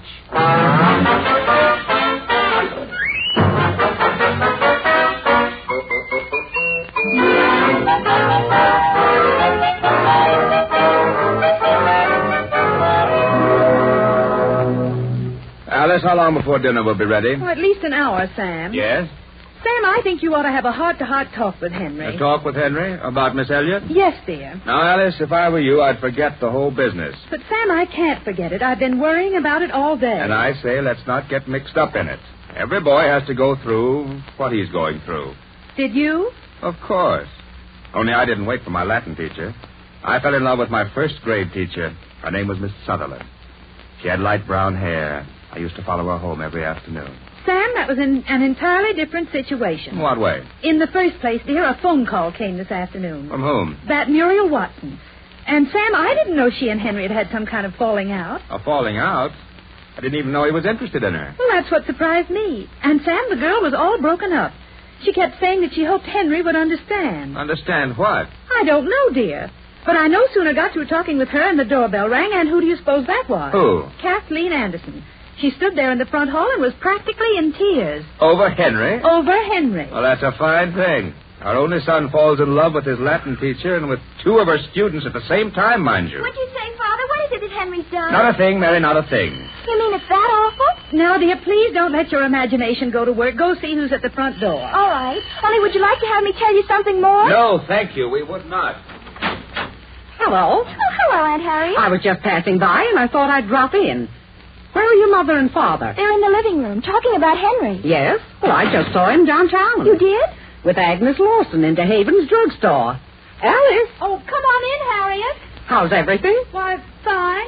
Fine. At least as well as can be expected. Oh, has something gone wrong? No, Harriet, not at all. Now, Sam, what on earth has happened? Harriet, it isn't anything. We were just talking about a young woman here in town that Henry... Oh, that. Are you upset over that? What? You mean you know about it? My goodness, everybody in town knows about it. What's that, Harriet? Yes, I just saw them downtown together. In fact, I loaned Henry some money. They're downtown together? They're sitting in DeHaven's drugstore holding hands. Henry is sitting in DeHaven's drugstore holding hands... Holding hands with... Yes, Sam. You don't think I'd make it up, do you? Alice, maybe you're right. I will have a talk with him.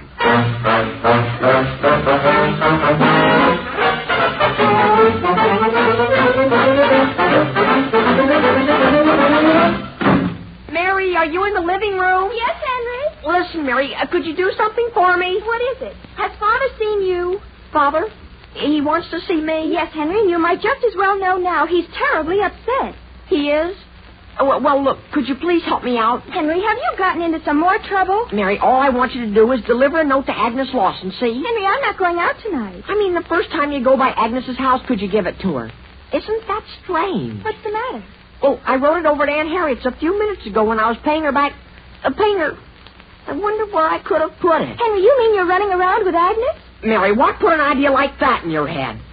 Just because you happen to be walking down the street with a girl, and you go into Haven's drugstore and you think, well, gee, I might as well buy the poor kid a Sundae, is no reason for her to jump to a conclusion and think, gee whiz, where can I put that note? What's that? I remember distinctly. I put it Aunt Harriet. I paid Aunt Harriet the money. Paid Aunt Harriet for the money, and when I went into her kitchen and sat down at the table and started writing. Henry, are you home? Yes, Father. Stay where you are. I'll be right down. Oh boy, what do you suppose? Gee, has this been a day? Henry, I certainly feel sorry for you. Don't tell anybody, Mary, but I just got kicked out of Latin today. Honestly? And Muriel. Do you know what Muriel did to me? What? And do you know what Kathleen did? Henry. Yes, Father. Mary, would you mind leaving the room for a few minutes? No, Father. If you'd rather I wouldn't stay here, why, naturally. Henry. Yes, Father. Son, I don't know how to begin. Yes, Father. Naturally, every young man, that is, at least almost every young man, at least every young man that's... Yes, Father. What I mean to say is that it isn't always our fault. Naturally, sometimes it's... What's that? But in your case, Henry, in your case, I'm afraid I can't... Frankly, I can't see your point of view. My point of view, Father? Yes, that's one way of putting it. Yes, I think I know what you mean. In fact, look, I've been a little worried about myself. Yeah? Henry, Homer Brown is at the front door. Homer Brown is?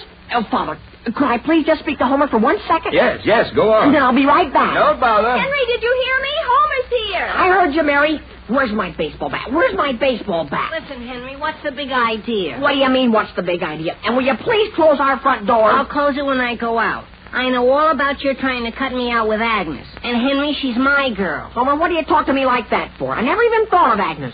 And how about you and Kathleen? What do you mean by a thing like that? Last night and the night before. And gee whiz. Listen, Henry, don't you realize why I was taking out Kathleen? No, I don't. It was to make Agnes jealous. What's that? Sure. Gee whiz, she was beginning to take me for granted. She was? Sure, and then you had to buy her a Sundae and spoil the whole thing. I know, Homer, but... You mean Kathleen wasn't... Boy, are you dumb. Now, wait a minute, Homer. What about Muriel? Oh, that was just a coincidence. Hello, Henry. What? Who's that? It's Kathleen. I'm out here on the front porch. May I come in? Sure. Gee whiz, hello. I just happened to be passing by, and I saw your front door was open, and I was just wondering, Henry, if you wouldn't like to come over tonight. To me? Well, sure. Yes. Oh, my goodness, what's going on here? Oh, hello, Aunt Harriet. Well, what's the front door open for? Henry, where's your mother? Why, I guess she's out in the kitchen, Aunt Harriet. I've got to see her right away. Alice? Henry, what have you got the baseball bat for? Why, are you putting it away for the winter? Alice, are you in the kitchen?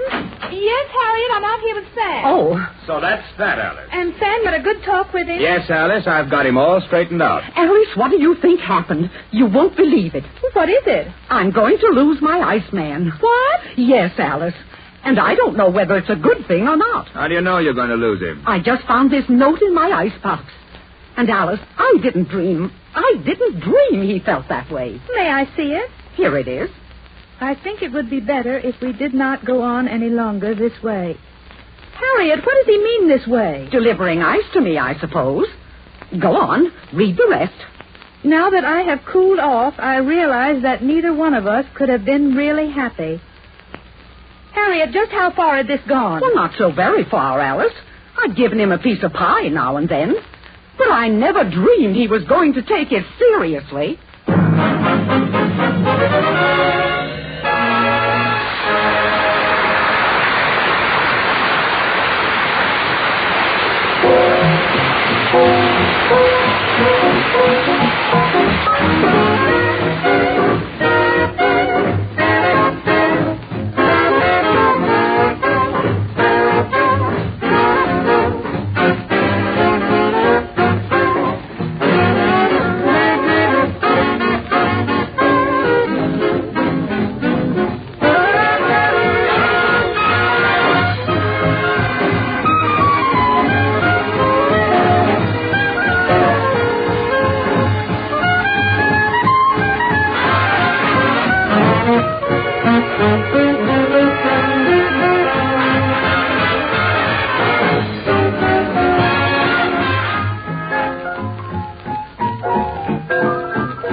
This rebroadcast of the Aldrich Family is a presentation of the Armed Forces Radio Service.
Postum presents The Aldrich Family, written by Clifford Goldsmith and starring Ezra Stone.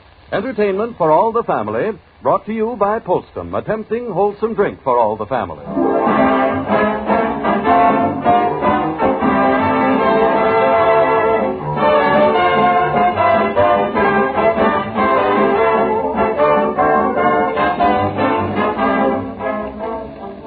Friends, before we join the Aldrich family, let's imagine that the little voice we all have within could actually speak to us out loud.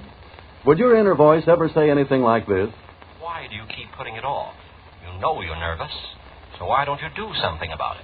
Yes, if your nerves are on edge, you should certainly do something about it. For instance, if it happens that coffee makes you nervous, you could easily correct matters by drinking Postum instead. You see, even though many people can drink coffee without getting nervous, many others, and you may be among them, cannot. So if you think coffee sets your nerves on edge, switch to Postum as your regular mealtime drink. Postum contains no stimulants, nothing that could cause nervousness. Just drink fragrant, flavorful Postum instead of coffee. And then, after giving Postum a fair trial, see if that nervous, jittery feeling isn't gone. See if you don't feel so swell again that your inner voice says, Be smart. Stay with Postum for good.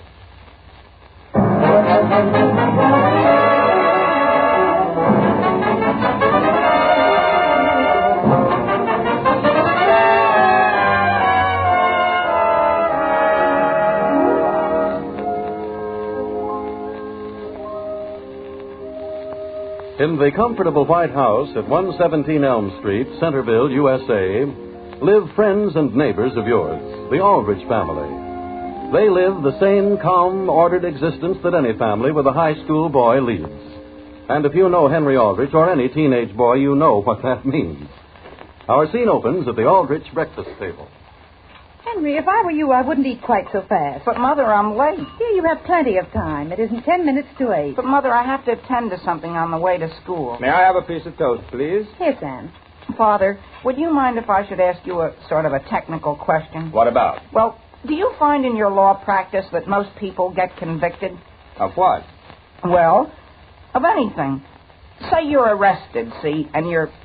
Well, what are your chances? Henry, what are you talking about? Nothing, Mother. It isn't anything. I guess I'll have a piece of toast, too. Here you are. Is there quite a market for bicycles these days, do you know? I don't know why. I was just wondering if a used bicycle brings much money. Why? Well, I'll tell you. Father, when a case comes up in court, I'm not speaking of anything specific. What about it? When a case does come up, Father, is it usually announced in the newspapers? Henry, why? Oh, no reason. No reason. Well, that was a very nice breakfast. Where are you going? No place. I just happened to decide I'd like to put in a telephone call. Sam? Well? Do you think Henry's studying too hard? I beg your pardon? He isn't himself, dear. Something is definitely on his mind. What makes you say that? Well, when Henry comes down to breakfast and his mind isn't on his food... And look, he didn't even touch his banana. No? Give it to me. Sam, I don't see how you can sit there and eat his banana and not even be worried. Pass me that toast.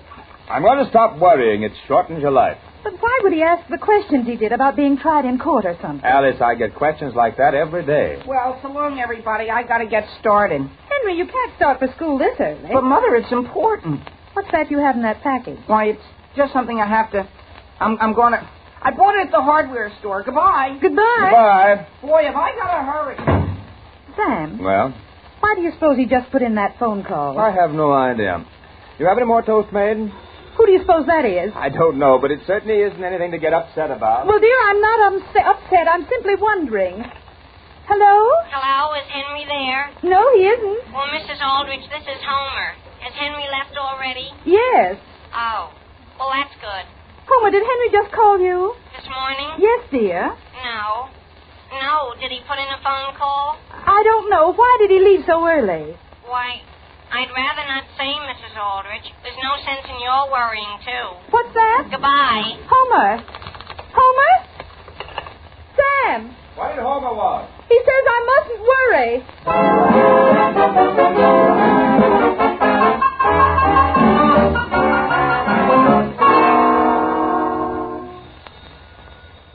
Sam, can you answer the door? I'm getting ready to leave for the office. Oh, very well. Good morning, Alice. Why, Harriet, what are you doing over here? Is Sam here? I want to have a talk with both of you. Sam? Yes? Can you come here? I'm coming, but I can't stop. Then I'll go until I've had a talk with you, Sam. Why, what's happened? Well, I don't know just where to begin. Are you having trouble with the bank again? It isn't the bank. It's your son. Henry? Sam, I knew all the time something had happened. Alice, he hasn't even told you what it is. How can I if you don't sit down? I can't possibly sit down, Harriet. I'm late as it is. Sam, sit down and stop taking this lightly. Very well. I'm down. Now then, Henry phoned me a little while ago and asked whether he could come over and have a talk. Henry called you? Yes. And when he got there, he kept saying, now, it isn't anything to worry about, Aunt Harriet. Nothing to worry about at all. So, naturally, I started to worry. About what? He wanted to know whether he could have some mail sent to my house instead of over here at your house. And I said yes, never suspecting for a minute. Never suspecting what? I'm coming to that. And then he said, when it comes, Aunt Harriet, it'll come in somebody else's name. Yes? And I said yes. And then I said, whose name? And he said, Mr. W. Weber. Who's Mr. Weber? Will you let me tell this? I beg your pardon. And he said I must promise not to say a word to anybody. But who is this Mr. Weber? Sam, where are you going? I just wanted to make sure I have my briefcase. Sam, it's right here on this table. Oh, fine, thanks. Now, where was I? You just promised Henry you wouldn't tell anybody. Oh, yes, well... Sam, you aren't leaving, are you? I'm sorry, Alice, but I have things to do. You mean I came over here just for nothing? No, Harriet, not at all. What you said is very interesting. Really? Yes. Tell Alice some more. It'll take her mind off her troubles. Goodbye. Goodbye, dear. Well, Alice, do you think Sam takes his family as seriously as he should? Why, Harriet? Well, would you mind if I use your phone? Oh, no, not at all. Alice, you look pale. Well, I felt fine when I got up this morning. Number, please. Now, wait a minute. I know you were going to jump at me that fast. Number, please. I'm looking it up for you. No, that's not it. It's Elm 661R2. Elm 661R2. Operator, did you hear me? I'm ringing your number. Oh. Hello? Hello, is this Mrs. Brown? Yes? Well, this is Harriet Breyer. I don't want to worry you, Mrs. Brown, but has Homer left for school? Yes, he has. Well, tell me, Homer and Henry see a great deal of each other, don't they? Yes. They do? Well, does Homer seem to be worried lately? About Henry, I mean. About Henry? What for? Well, how's he been about himself? Well, you know how boys always are. Yes, I know how boys are. And don't you worry either, Mrs. Brown. What about? Not a thing, but if I hear of anything else, I'll call you back.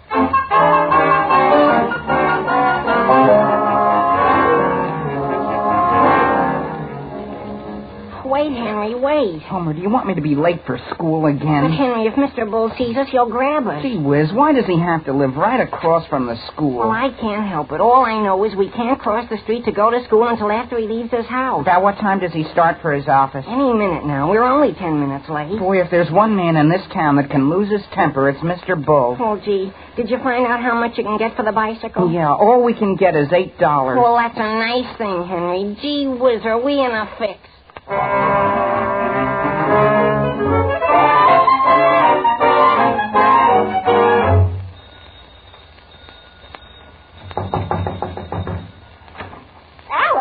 Alice, where are you? Is that you down there, Harriet? It is. Come down. Oh, my goodness, I didn't expect to see you over here again this morning. It's come, Alice. It's come. What has? The letter. What do you suppose? Have you opened it? I have not. I decided you should be the one to read it. Well, my gracious, I don't think that I should open a letter that isn't even addressed to me, Harriet. Why not? Here. W. Weber, Esquire, care of Harriet Breyer, 11 Walnut. Harriet, let me sit down for a minute. Come think of it, maybe I'd better open it and read it for you. Maybe I can ease the shock. The shock? Harriet, I think we should wait until Sam gets home and let him open Now, it. Alice, you know the attitude Sam will take. He'll just laugh at the whole thing and throw it in the fireplace. I think we should have it open when he gets here. We can tell him what's in it. Harriet, there's the phone. I'll answer it. You just sit here and get a hold of yourself. No, thank you. I think it's much better that I answer it. What if it's some more bad news? If it is, I might as well know it. Well, do you mind if I listen? Hello? Hello, is this Mrs. Aldrich? Yes? Well, Mrs. Aldrich, this is Homer Brown's mother. Yes? I've just been trying to get your sister, and she doesn't answer. Tell her I'm here. Why, she's right here. Well, I happen to think about something, about Henry. About Henry? Henry, see, Alice? Well, the school sent a note home the other day telling us that Homer's been arriving late every morning. And so we've been having him start earlier and earlier. Yes? Alice, I'm going to get a chair. But the earlier Homer starts, the later he seems to get to school. Yes? And just a few minutes ago, the school phoned and said that Homer was late again this morning. You don't say so. Have I missed something? What time did Henry leave this morning? About 10 minutes to 8. And so did Homer.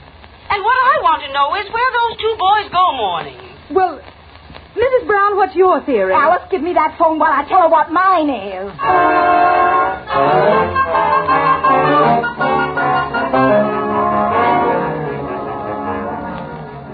Henry, where's the letter we started to write? It's right here in my Latin book, Homer. Well, let's see what you said so far. You know what I said. Well, can't you let me see it? Here. Dear sir, for several days my friend and I have been waiting for your legal advice, which we requested in a letter describing our jam. Did you write jam, Henry? You think I better change it to mess? Yes. Go on. Homer, wouldn't you think he'd answer the first one by now? Henry, go on. Where was I? In a mess. Oh. Would you please advise us about fees? A, if we win. B, if we lose. If we lose, Henry. Oh, gee, Homer, Mr. Bull's an influential man. You mean after going to all this trouble, our folks still may find out?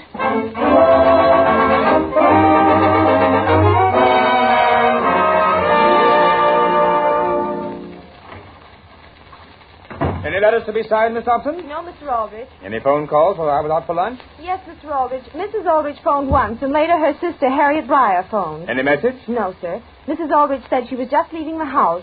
And it might have been my imagination, but she seemed very much upset about something. Well, if her sister was still there, she probably was upset. Yes? Harriet Breyer ought to do what I've decided to do. Stop worrying. And also, Mr. Bull phoned about 11. Bull? J.C. Bull, what do you want? He wanted to have a talk with you. What about? I don't think he said. Thank you. What's this law book doing on my desk? Oh, yes, Henry dropped in during lunch hour. Henry, about his allowance? No, sir, he didn't mention his allowance. He said he came in to do some research. I see. He didn't seem to want to tell me what it was in regard to. He went over your shelves very carefully and then picked out that book and sat down in a corner and studied it for about 20 minutes. I wonder what teacher would ask him to read a thing like this. Well, which book is it? Volume 12, Crimes and Offenses. Yeah. Well, whatever it is, it's a good thing his mother doesn't know about it. Why? You know women, if they haven't anything to worry about, they'll dig something up. Sam, I'm sorry to bother you, but we've got to see you. Alice. Oh, Sam. Harriet, what are you and Alice doing down here? We're worried, Sam, and you should be. Yes? Well, sit down. What's on your mind? It's Henry, Sam. Yes? I had a phone call from the school a little while ago, Sam. Mr. Bradley wanted me to come up right away and have a talk with him. Yes? Sam, I don't like the way you keep saying yes.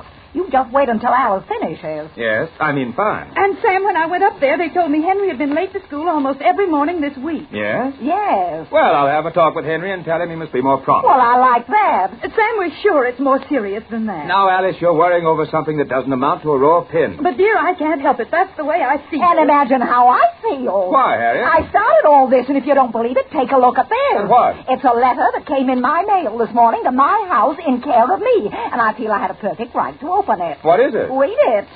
W. Weber, Esquire. Who's he? It's your own son. And suppose it gets around town, Sam, that there's a Mr. Weber getting mail at my house. Dear sir, yours of the 15th received. I regret very much the pressure of other work makes it impossible for me to consider your case. However, if it is as serious as your letter would indicate, I would suggest that you get in touch with some responsible lawyer at once. Why not one in your own community, such as Mr. Samuel Aldrich, who will, I feel sure, treat your trouble confidentially. Yours truly, Norton Adams, attorney at law. Sam. Yes. Yes. But what has Henry done? I thought you weren't worried. I'm not. It's just naturally. Mr. Aldrich, are you through with that volume on crimes and offenses Henry was reading? Sam, what's that? Miss Thompson, what time is it? 15 minutes after 3. Please call the high school and see whether Henry has left.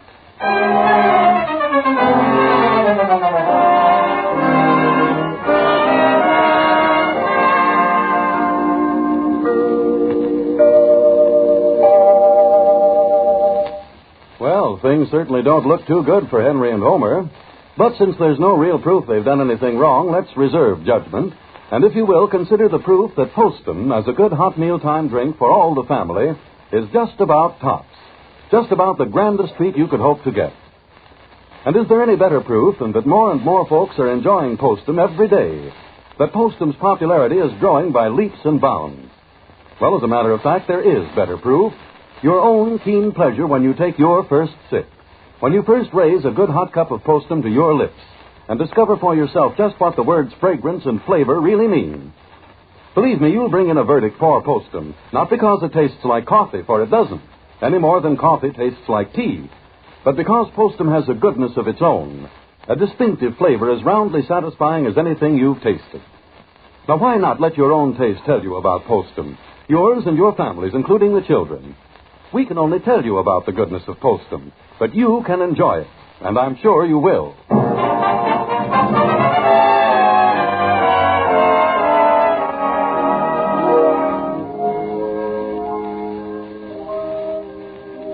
Now, getting back to the troubles of Henry Aldrich, Henry and his friend Homer are in trouble. Just what the trouble is, their parents have been unable to figure out. The scene opens on Aunt Harriet's front porch. Doesn't she seem to be home, Henry? I don't know.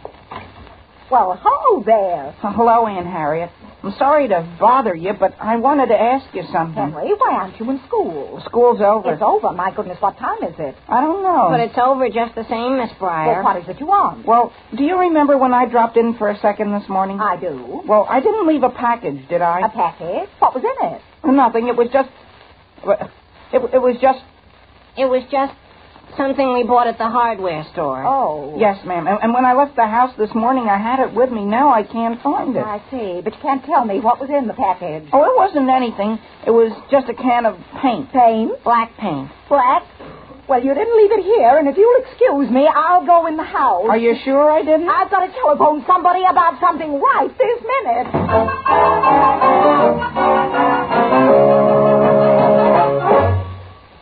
Yes, Harriet. Yes, Harriet. Yes, Harriet. Thank you for calling. Goodbye, Harriet. Miss Thompson, Yes, Mr. Aldrich. did you try to call the school? Yes, sir, the line's still busy. Did you phone that attorney over in Middletown? Mr. Norton Adams? Yes. I called his office twice, Mr. Aldrich, and then I tried to reach him at court. Keep trying. In the meantime, I'll try one other place. Number, please. Police headquarters. Police headquarters. Miss Thompson, did you cancel all my other engagements for the day? Yes, Mr. Aldrich.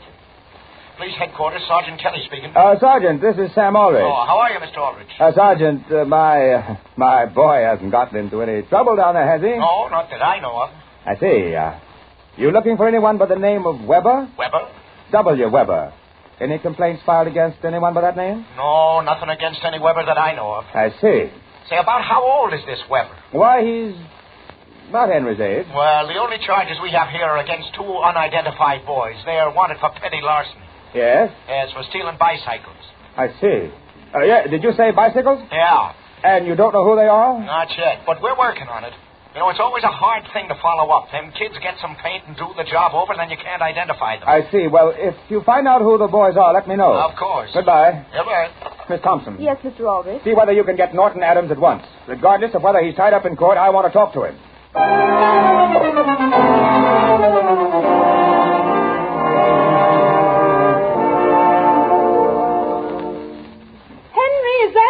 Yes, Mother, it's Homer and I. Dear, did your father get you at school? Was he at school? No, Henry. He's trying to get you on the telephone. Oh, I wonder why. Well, I think it would be very much better if you let him tell you. Oh. Will you call him right away, please? Well, I'll tell you, Mother. I think you better call him right away. Yes, Mother. Homer. What, Henry? Henry, where are you going? I'm on my way to the phone, Mother. What's the matter, Henry? Homer, I think my father knows about it. What makes you think so? Something tells me. You're crazy, Henry. Operator. Operator. Gee whiz, though, if your father knows, do you suppose mine knows? Henry? Yes, Mother? When you get your father, will you tell him Mr. Bull will be here at 5:30 to see him? Mr. Bull? He's coming here. Number, please. Why, Mother, what's Father's number? You know it just as well as I do. Elm 662. Oh, Number, yes. please. Elm 66 Bull. I mean, 2. I'm going home. Wait a second, Homer. I'm going. But wait, Homer. Hello, Mr. Aldrich's office. Miss Thompson, this is Henry. If my father's busy, don't feel you have to bother him. I'm sorry, Henry, but your father's just left for Middletown. Oh, he did? For Middletown? What's that, Henry? He did want to talk to you, though. Well, Miss Thompson, do you know what it was about? Yes. Well, what was it? I think it would be better if you had the whole thing out with him. Oh. What did she say, Henry? He'll see you when he gets home. Well, Bye. thank you. Goodbye. Homer. What? Do you have an extra bed over at your house? Yeah. Well, look, Homer, why don't you invite me over, and I'll take my pajamas, see? And when I get over there, I can call back and say you're begging me to stay.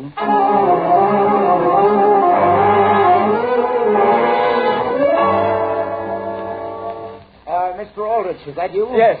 Hello, Mr. Bull. Sit down. No, your wife said I should wait for you here in the living room. I'm sorry to have kept you waiting, but I got tied up in Middletown. Oh, yes? Trying to get in touch with a lawyer there, and I got over there only to find that he'd been called over here. Well, I'm anxious to have a talk with you, Sam, if you have a minute. Yes, of course. It's about a little deal I made with Ed Pratt. Ed Pratt? Yeah, Pratt agreed to buy my car, see? And now he wants to renege on the deal. What's the reason? Because of a scratch on the fender, Sam. No bigger than that. I bumped into a car that wasn't even moving. Yes? Yes. Well, I lost my temper at the time, but my wife calmed me down, and I never thought anything more about it. I see. Sam? Yes, Alice? Could I speak to you out here just a moment, please? Excuse me.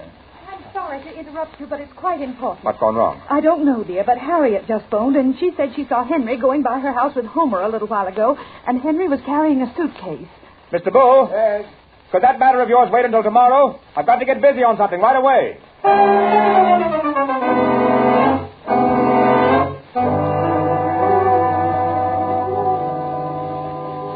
Homer. Yes, Mother? I want to have a talk with you. The only thing is, Mother, Henry's waiting out in the hall. Homer, why is Henry staying here tonight? Well, he just thought it would be a nice change for him. Do the Aldriches know he's here? Well, not right this minute, Mother, but he's going to phone them. Homer, do you have anything you'd like to tell me? Oh, me? In what way? Are you sure Henry hasn't done anything he shouldn't have? Mother. Homer? Yes, Henry? You want me to stay out here much longer? You may come in now, dear. Homer, will you remember not to become involved in anything you're going to regret? No, Mother. Boy, am I glad to be here, Mrs. Brown. Well, why do you say that, Henry? I don't know. It's just the atmosphere here is so relaxing. Will you excuse me while I go to the door? I'll go for you, Mother. No, I'll go. Mrs. Brown, if that's my father, would you mind telling him I'm staying here tonight? What's that? Good evening. Is this Mrs. Brown? Yes, sir. Well, I'm Sergeant Kelly from down at police headquarters. You have a son by the name of Homer, haven't you? Homer? Homer, I think my folks are worried about me. I better go home. I've been asked to try and find him and Henry Aldrich. Henry. What, Homer? Come back. They've got us both. Now, Henry, suppose you tell all of us exactly what happened. But, Father, why did you have me brought down here to the police station? Because we couldn't find you. We didn't even know where you were, and Sergeant Kelly stumbled into you. Now, tell us exactly what you did. Well, Henry, no matter what you've done, it's better for you to confess it and get it over. Yes, Mother. Henry, before you begin, could I say something? Now, you'll get your chance later. Henry Aldrich, now go ahead. Well, it was this way. It happened on the way to school one morning. Henry, what I want to know first is, where is the bicycle? The bicycle? Yes. It was a car. A car? Henry, I thought it was only a bicycle. Oh, no, it was a car. That's why we were so scared. Sure, a bicycle wouldn't have bothered us. Henry, go on. Yes, Father. Well, we'd heard of a lawyer over in Middletown that we understood was pretty good at fixing things, so we wrote him. I see. Now, just a minute. Let's get back to that car for a second. Yes, sir. Well, at first we were going to paint the car over, sort of, so the owner wouldn't recognize it. You were going to try to cover it up? Yes, Father, I'm sorry, but we were. We did it once before, and nobody found out. Homer, who did? Henry and I did, Mother. It was easy. 1 minute now. How many of these covering-up jobs have you gotten away with? Just one. That was on a car that... Never mind. Henry, who suggested you do a thing like that? Nobody. Homer and I thought it up all by ourselves. But the owner scared us off. Boys, do you realize what a thing like that can lead to? Just putting a little paint on a car? What do you mean, just putting a little paint on a car? Sam, I don't believe it. Henry, look at me. Are you making this up? Oh, no, Father. As long as we've started, I think it's better to tell the whole thing and get it off our minds. Don't you, Homer? The whole thing? Henry, regardless of the consequences, let's hear everything. Yes, Father. Only are you going to tell Mr. Bull? Mr. Bull has anything to do with this. Please begin. But he has, Father. He's the whole story. What about him? Well, I was holding out my hand, see? Where? Out the window. Why? I was signaling for Homer. Oh, letting them know the coast was clear, eh? Yes, sir. Sam, I can't stand it. But then Mr. Bull ignored my signal and came right on. Mr. Bull saw you? No, that's the trouble. He just came right on. Wait a minute. What are you talking about? Isn't it clear? No. Well, we were backing up, see. We were parking Homer's father's car. What's that? Sure, we were almost late for school, and I said, Henry, let's park here and run. Go on. And I put out my hand, and the first thing we knew, there was a terrible scraping of fenders, and Mr. Bull got out of his car and said, I'm going to sue you for this. And where was the bicycle? In the car? What bicycle? That you took and were going to sell. The one I took? I was going to sell my own. Why? To get enough money to pay for the damage on Mr. Bull's car. But I couldn't get enough. And that's what this is all about? Well, yes. Well, why didn't you tell me when it happened? Because Homer was afraid his father would find out. Well, wait until your Aunt Harriet finds out about it. What do you mean, find out about it? Here I am. Harriet, where did you come from? Sam, I've got everything fixed for you. But, Harriet... Sam, I know it's going to kill you, but I've just gone and hired a lawyer. A lawyer? What for? To take care of Henry. You mean I'm going to be sued after all? No, Henry. Harriet, what have you been doing? I've got Norton Adams for you. But, Harriet... There isn't anything to worry about, Alice. He can clear this case up in a minute. Yes, Alice, take Harriet over in the corner and tell her a few of the facts of this case. You mean you know something I don't? Henry, I hope for as long as you live, you'll remember this. Yes, Father. Hasn't it taught you a lesson? Yes, Father. What? I'm never going to hold my hand out of a car again.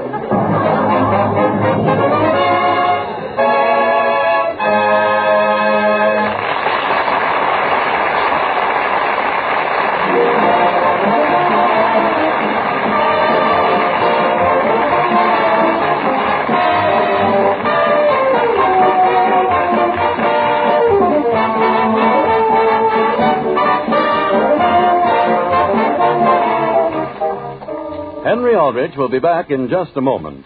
In the meanwhile, if coffee makes you nervous, remember to drink Postum instead.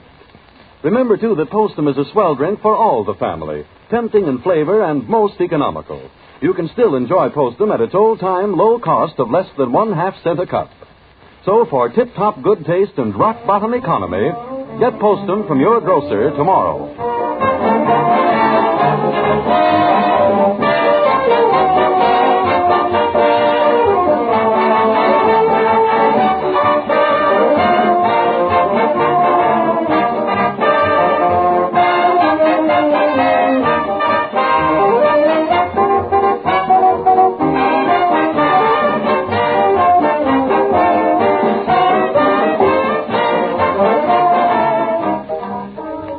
Then, boys, won't you each have another chocolate soda? No, thank you, Aunt Harriet. No, thanks, Miss Breyer. Oh, can you imagine that? What trouble? I've lost my automatic. Your automatic? You've lost it, Henry? Your automatic? Yes, I wonder where it is. Henry, will you excuse me while I step into this phone booth? Henry, where did you leave it? Here it is. Look, Homer, isn't it a beauty? You punch the end here, and the lead comes out here. I wonder who she's phoning.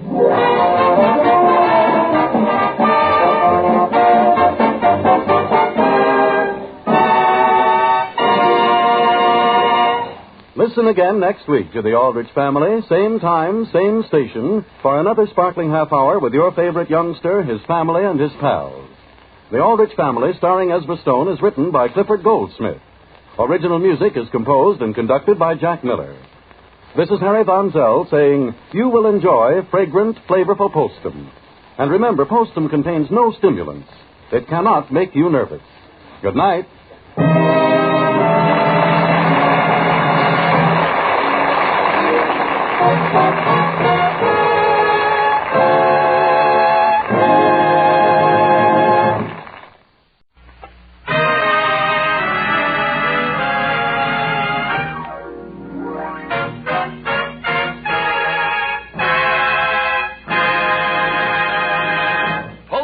Present Henry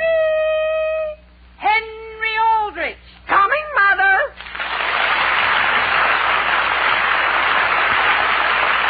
Postum presents The Aldrich Family, written by Clifford Goldsmith. Entertainment for all the family, brought to you by Postum, a tempting, wholesome drink for all the family. Postum.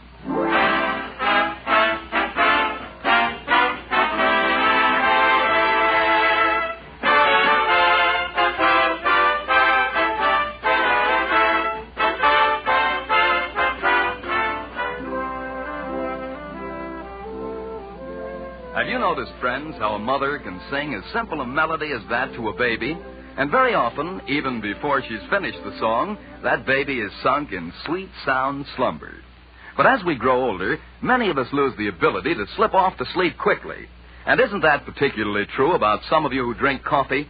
For coffee does keep many people awake, even though others can drink it without ill effect. If you happen to be one of the wakeful ones, it might be sensible to switch to Postum, which contains no caffeine or other stimulant. Nothing at all that can possibly rob you of sleep. Postum has a grand flavor, you know. Rich, full-bodied. The kind of drink that makes you fairly expand with satisfaction. So if you think coffee disturbs your sleep, start now to make Postum your regular mealtime drink instead of coffee. Give it a fair trial. And then see if you're not pleased as punch that you switched. First, because you're sleeping so much better, and second, because Postum is such a really swell drink.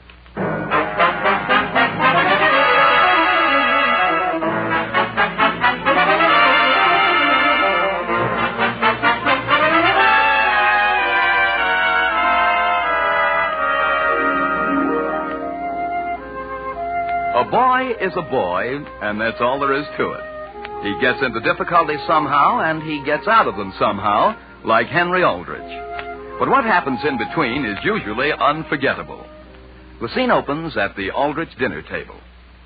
Will you have another piece of cherry pie, Sam? No, thank you, Alice. Sam, are you upset about something? Who, I, Alice? No, what makes you think I'm upset? Well, dear, you've hardly spoken during this entire dinner. Well, frankly, I don't for the life of me see why you had to invite Homer over here for dinner and to spend the night. Sam, I had to. His mother and father have gone over to Abbott City. And besides, one more person certainly isn't going to make any great difference. But, Alice, do you realize it's 20 minutes after 8, and we're finishing dinner, and Henry and Homer haven't even shown up yet? Yes, dear, and I'm going to speak to both of them.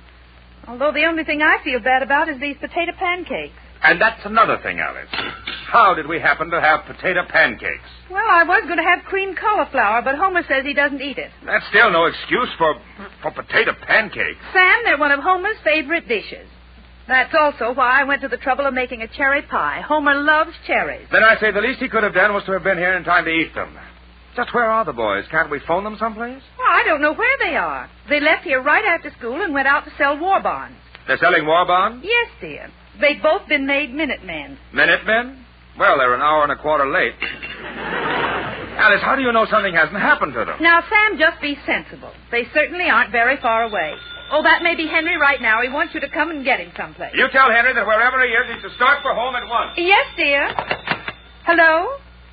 Yes, Mrs. Kendall, this is Mrs. Aldrich. Oh, really? Really, this afternoon? You don't say so. Well, Mrs. Kendall, I'll tell him. Thank you for calling. Goodbye. Alice, did you tell him his dinner's getting cold? Sam, that was Mrs. Kendall, and she's terribly upset. Yes? What's the trouble? Well, she just discovered Henry made out a war bond pledge for her to sign, and she thought it was for $100, and it was for $1,000. Yeah? And he also left one of his fur-lined gloves there. At the Kendalls? Alice, the Kendalls live at least 1.5 miles out of town. Yes, dear, on the North Road. But 1.5 miles isn't so far. I know, but it started to snow. It's snowing hard, and I say they ought to be here.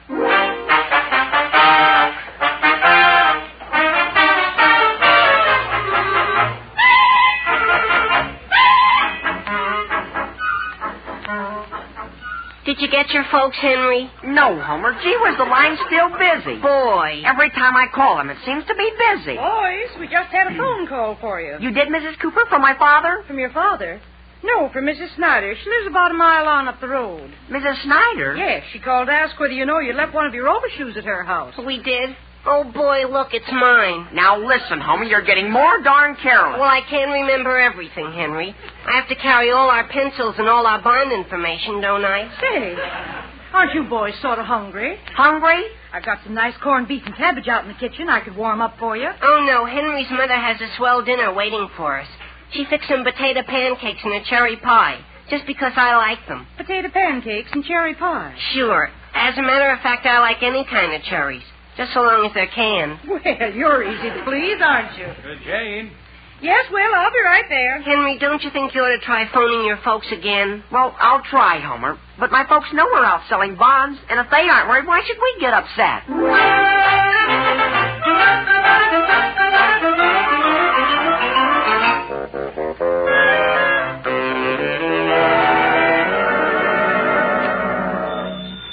I'll answer it, Alice. If that's the boys, I want to speak to them.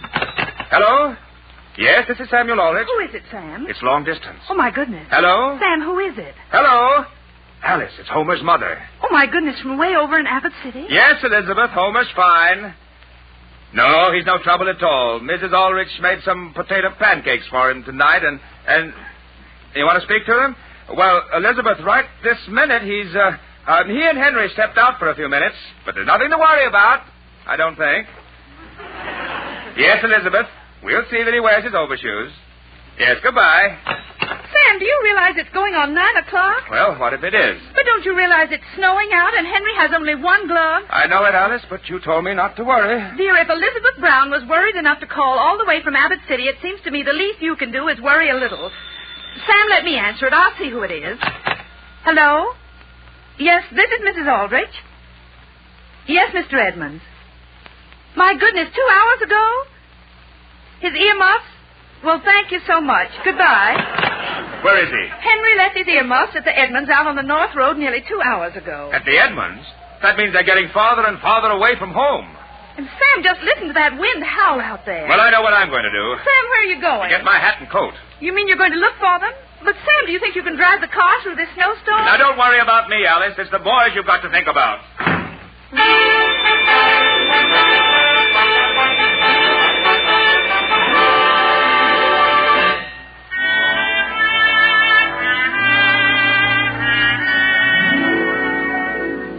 Those boys comfortable in the other room, Jane? Yes, Will. And, Will, don't say anything, but I'm going to surprise them. Yes? I'm going to fix them some potato pancakes and open a can of cherries. Yeah. Was that all? Well, one of them says it's all he ever eats. Yes? Mr. Cooper? Yes, sir. I'll be right there. Mr. Cooper, are you sure your phone works all right? I don't know why it shouldn't. You boys wouldn't like to stay overnight, would you? Oh, no thanks. If we don't get home before long, my folks might begin to wonder where we are. Sorry we couldn't buy a bond from you boys. If we only had some way to get our cow into town and sell her, I'd be able to buy one. You would, Mr. Cooper? Yeah, but my truck's broken down. Henry, why couldn't we help him get his cow into town? Sure. We could walk her in for you. Well, if you want to come out and get her someday, she's right out there in the barn. And you'll buy a war bond? We'll turn every cent we can get for her into bonds. Will, where's the can opener? Just a minute, Jane. I'll be right there. Boy, Henry, I'll bet if we could sell that cow, we'd get $50 for her. 50, Homer. 50? Are you crazy? Is that too much for a good cow? Too much, Homer. Gee whiz, I heard of a cow once selling for $1,000. 1,000? Or maybe it was 2,000 or 3,000. Just an ordinary cow? What do you mean ordinary? She gave something like 5 tons of butter a year. Does that sound very ordinary? 5 tons of butter? Sure. Are you sure it was butter? Homer, the point is we can sell Mr. Cooper a bond. Oh. Well, listen, Henry, is that the wind I hear outside? Boy, we ought to be getting started for home. What do you say we take a look out the front door? Put your things on first, Homer. I'm putting them on. Come on, let's take a look out here. Oh, boy. Henry, do you think we ought to go home tonight? We've got to. Don't you realize we're going to sell more bonds tomorrow, and we've got to get an early start? Well, that's true. Well, let's get started. Oh, Mrs. Cooper. Mrs. Cooper! Mr. Cooper! I wonder where they are. Henry, don't leave that door open like that. Close it and come on. Okay. Now, don't push me, Homer. I'm not pushing you. I'm just hanging on to you. Listen, Homer, I've got an idea. Boy, if we can do it.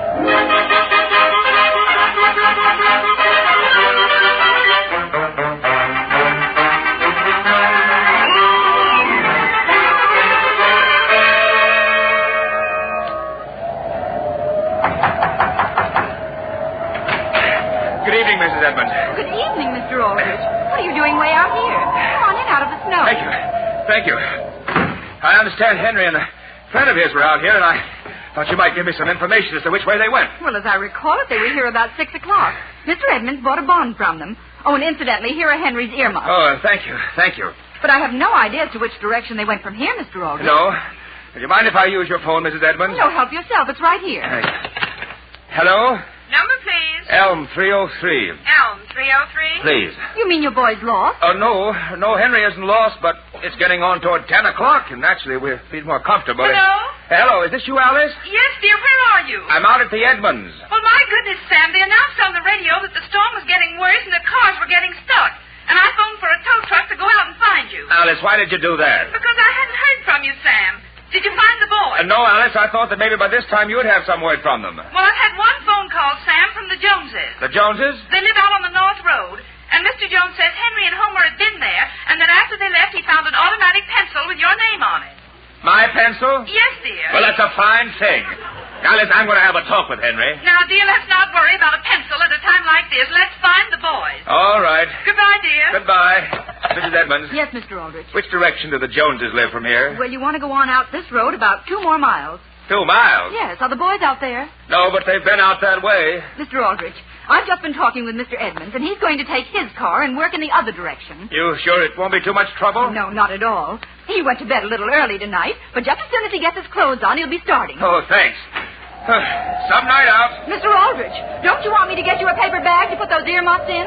No, thank you. I'll put them right on.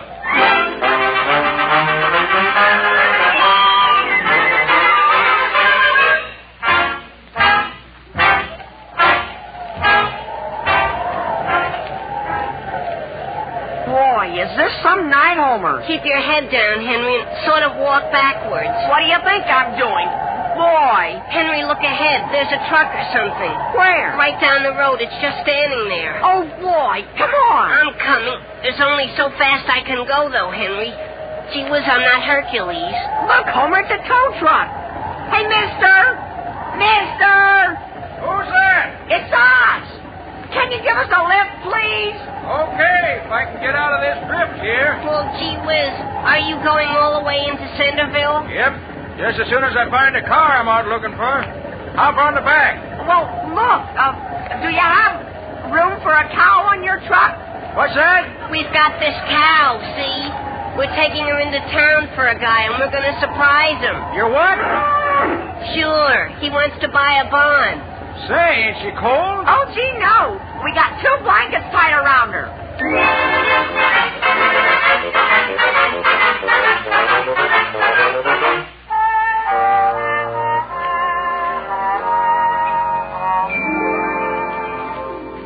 Jane, how are you coming? Shall I tell the boys to come into their supper? Not for another minute, Will.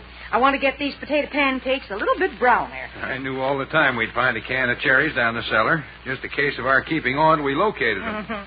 Didn't I hear Bess mooing when we came up from the cellar? Well, what if you did? She's all right. She's good and warm out there in the barn. Of course she is. She likes the cold.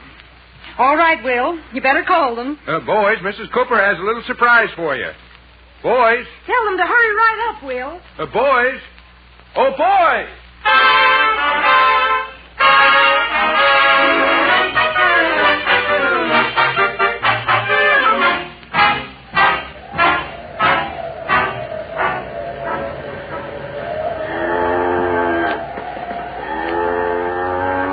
Come on, Bess. Come on. Come with Henry. You know, Henry, she isn't a bad cow, is she? No, she isn't. And I think she likes walking better than she did riding on that truck. Boy, that wasn't a lot of work. Just nicely got her on the darn thing, and he runs right into another drift. That driver was a nice guy, though. It was very decent of him to promise to buy a bond from us. Well, wait a second, Henry. Wait a second. What's the matter? Have we gotten off the road a little? Oh, boy, where'd this snowdrift come from? Now, wait, Homer. Get around on the other side of her, and we'll try to back her out. Well, wait a second, Henry. Wait a second. I think she's getting cold around the ears. Well, what are you going to do? Tie my muffler around her head. What do you think? Well, gee whiz, that's a good idea. Then she'll be really comfortable.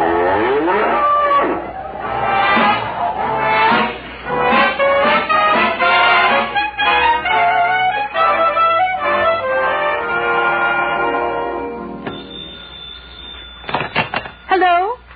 Yes, this is Mrs. Aldrich's residence. Why, no, Mr. Kilmer, I haven't heard a word from Sam. Yes, Mr. Kilmer, they went right out on the North Road. Well, if you don't mind taking your car out on a night like this, I'd certainly appreciate it.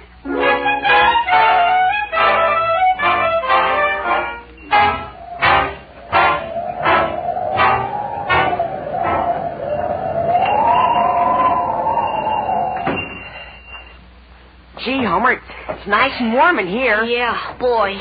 Imagine finding a roadside stand open this time of night. Boy, I wish we had a little money with us. I'll say. Something smells good, doesn't it?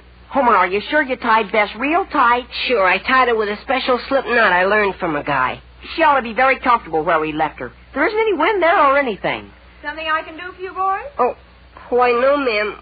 We couldn't have a sort of a drink of water, could we? A drink of water? Yeah, we've been out in that darn storm, and are we thirsty? Which way are you driving? We're not driving, we're walking. Walking? Yeah, we've been selling war bonds, and I guess we got a little further out than we thought we had. You've been selling bonds? Yeah. Had any dinner? No, ma'am. That's why we'd sort of appreciate a glass of water, if it wouldn't be too much trouble. Well, you certainly ought to have something to eat. I'll be glad to fix you up. Free of charge, free of charge. You want a hamburger and some soup? A hamburger? The only thing is, you don't have any potato pancakes, do you?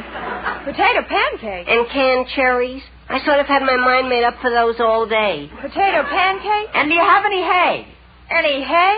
Sure, for Beth. She's outside. Henry, she wouldn't want some corn, too, would she? No, Homer. It might upset her. Well, I can get you the potato cakes and the cherries, but I can't get you the rest. Well, that's all right. I think Bess had a little supper before we left anyhow. Say, boys, have either of you got a shotgun? What's that? A shotgun? Yeah, there's a moose outside here. Gee whiz, a moose! Scared the daylights out of me. First it made a noise like a cow, and then as it swung around the building here and headed out toward the road, I saw it was a big, shaggy moose. Homer, come on. Listen, Henry, I'm not going to chase any moose. Where'd it go, mister? Where'd it go? He headed right up the road there. Homer, aren't you coming? That's Bess. Come on.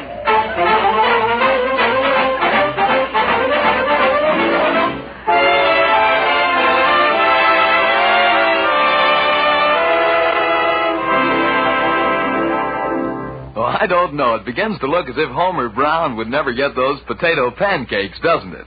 On the other hand, by the time he and Henry plow through another mile or two of cold and snow, they may be lots more interested in something good and hot to drink. And that could very well be Postum. For Postum is certainly a good drink, and served piping hot in the cup with cream or top milk added to taste, Postum has a look that says, "Drink me" in capital letters. And as for taste, it's my opinion there isn't a mealtime drink made that can beat that tantalizing goodness, that lusty, robust Postum flavor. A flavor that's really distinctive, really unusual. Now, that means you mustn't expect when you try it that Postum is going to taste like coffee any more than you'd expect coffee to taste like tea. Remember, Postum has its own special goodness. And like as not, when you've once discovered how very good that is, you and Postum will be mealtime partners the rest of your days. So tomorrow, get Postum at your grocer's. And tomorrow night, get set to enjoy one of America's great mealtime drinks, Postum.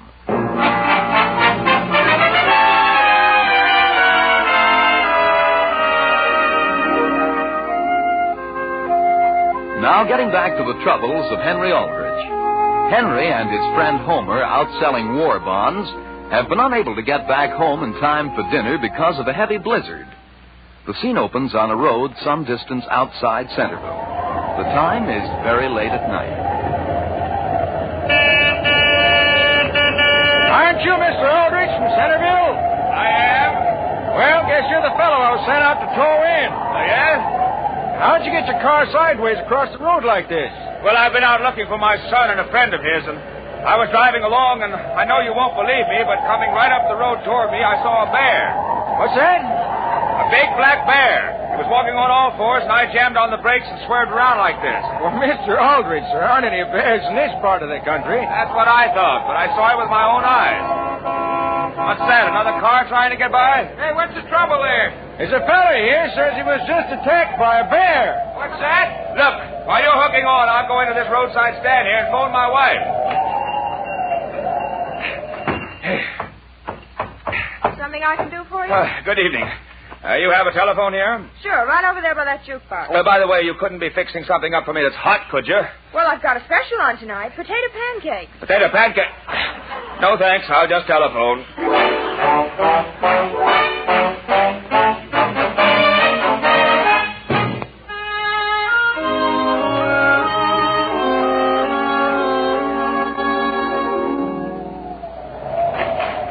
Come on, Homer. Come on in the house. I'm coming. Boy, am I cold. Mother will fix us up with something right away. Mother! Mrs. Aldrich. Mother! Father?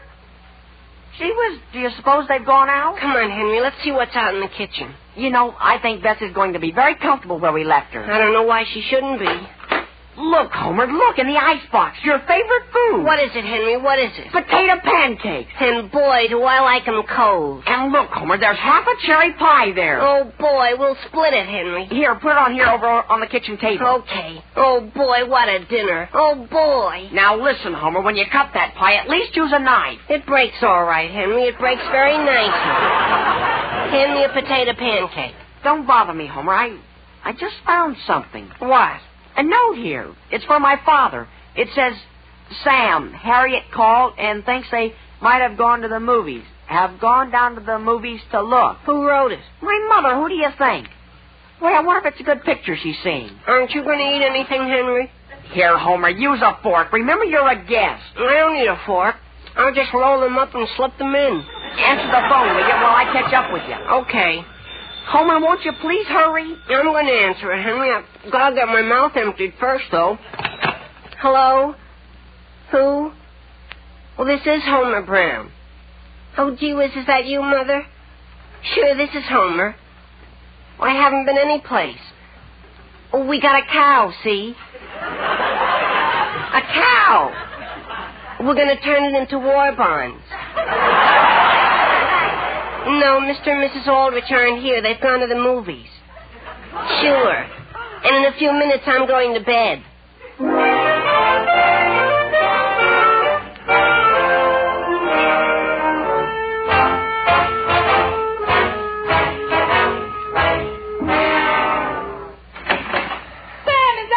Yes, Alice. My goodness, dear, where have you been? Where have I been? Where have I been? Where are the boys? Haven't you found them? No, Alice. All I found were these earmuffs, this overshoe, and my pencil. Where were you when I was trying to phone you? Sam, didn't you get my note? What note? Oh, of course you didn't, dear. How could you? I've been down to the movies. You went to the movies? Yes, dear, and I just called Harriet and gave her a piece of my mind. What about? She gets the silliest ideas, Sam. First she called me and said she thought she'd seen the boys going to the movies earlier in the evening. And now what do you think she says? What? She says there's a story going around that somebody saw a bear out on the edge of town.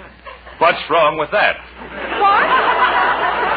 I saw a bear myself. Now, Sam. I did, Alice. That's how I got stuck. Has something gone wrong with the car? No, it's all right now. I've got it out in front. And what I want to know is where I'm going to look for the boys next. Alice. Do you hear what I just heard? No, dear. What was it? Well, I'm not sure, but it sounded like a cow. Now, Sam, first you see a bear, and then you come home and hear cows. I don't know what it is I hear, but it's certainly something, and I'm going out to see what it is. But, Sam! Hello? What's that, Mrs. Edmonds? Mr. Edmonds is back home? He had to leave his car on a hill. Oh, isn't that a shame? Mr. Aldrich left what at your place? His scarf? Well, thank you so much for calling. Mother. Goodbye. Mother, is that you down there? Henry Aldrich, where are you? Gee whiz, I've been in bed. Did you see a good picture? Henry, what's happened to Homer? Oh, me, Mrs. Aldrich? I'm all right. I just have a little stomach ache. For some reason, Mother, we weren't able to get to sleep. May I ask where you've been? Selling bonds, Mother. And it looks as though we're going to break all the records. Boy, I'll say. We sold a bond at darn near every place we went to. But, dear... Oh, gee, look at my earmuffs. Did I leave these here before I start off today? Henry, your father found those. Father? Where is he? He's outside, dear. And when he comes in, I wouldn't bother him very much. Is something wrong with him, Mrs. Aldrich? He's tired, Homer. Very tired. And so much on edge he even thinks he hears a cow. A cow, Mother? Yes, dear. He just stepped out to look for one. Gee whiz, Henry, do you suppose Bess is calling us? Who? Bess, Mother, Bess. Our war bond cow. Sure, Mrs. Aldrich. We're going to surprise a farmer. Surprise a what? A farmer, Mother. We're going to sell his cow for him. Where? Where? Henry, where is the cow? Out in the garage. In the garage? Sure, we brought her all the way into town. Through this storm? Yes, Mother, but we kept her good and warm. And we now have a cow out in our garage? Sure. We even gave her some oatmeal. Boy, did she lap it up. Now, dear, oatmeal. Sure, Mother, we even put some milk on it. Milk? You gave her some of our milk? Oh, no, Mrs. Aldrich. We drew some off of her and poured it on the outside. Well, boys, if I were you, I'd go back upstairs before your father comes in. Right now? Right now. Will you promise to call us, Mrs. Aldrich, if he feels Bess wants us? Yes, dear. Come on, Homer. As a matter of fact, I'm beginning to feel the strain a little myself. Same here. At least I want to lie down. Alice? Yes, Sam? I know you'll say I'm seeing things, but there is a cow in our garage. Well, yes, dear, of course there is. What's that? The boys put her there. What boys? Henry and Homer, they're upstairs in bed. Why didn't you tell me? What did they bring a cow home for? Well, Sam... Of all... Now, Sam, where are you going? I'm going up and have a talk with them. Now, Sam, come back here. What for? Don't you realize those boys have been selling bonds all day? That's no excuse, Alice. Think of what I've been through tonight. But dear, think of what they've been through, too. They sold a bond at every house they went to. Yes? And that cow, Sam, that upset you so. Do you realize what that cow is? What? A war bond pledge. What's that? Yes, dear. And they led her all the way back to town through this storm and everything. They hadn't even had supper. My goodness, Sam, don't you realize what that means? But, Alice, they might have given us a little consideration. Sam, they hadn't even given themselves consideration. There's only one thing that was important, and that was to sell just as many bonds as they possibly could. That's the only spirit with which we're going to win this whole war. Well... Mother! Yes, dear? Could you come take a look at Homer? At Homer? Yes, please. He's beginning to think the cherries in that pie weren't pitted.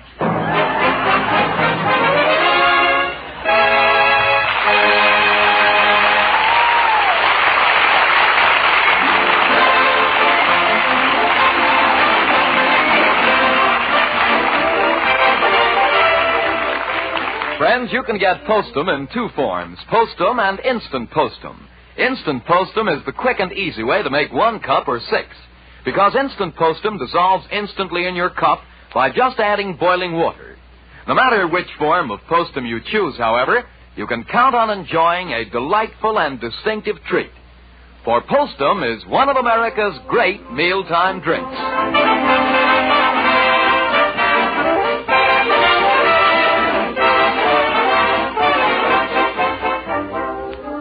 Here you are, Mrs. Cooper. Yes, Mr. Aldrich? Here's the money the boys got when they sold your cow. Well, thank you. And now you can sign a pledge for a bond. Well, it certainly was nice of you to drive all the way out here. Won't you stay and have a little bite of lunch with us? Can we, Father? Why, fine.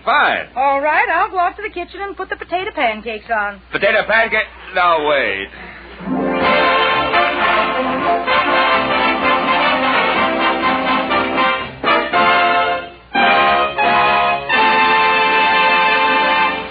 Listen again next week, same time, same station, for another sparkling half hour with your favorite youngster, his family, and his pals. The Aldrich Family is written by Clifford Goldsmith. The original musical score is conducted by Jack Miller.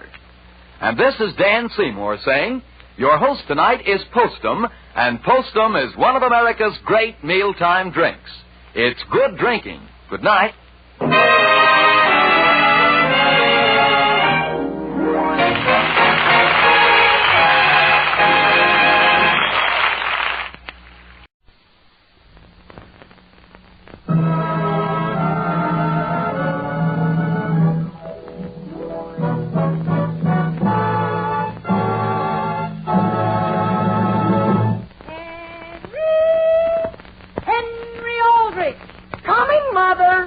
The Aldrich Family, a special rebroadcast for you soldiers, sailors, and Marines of the United Nations.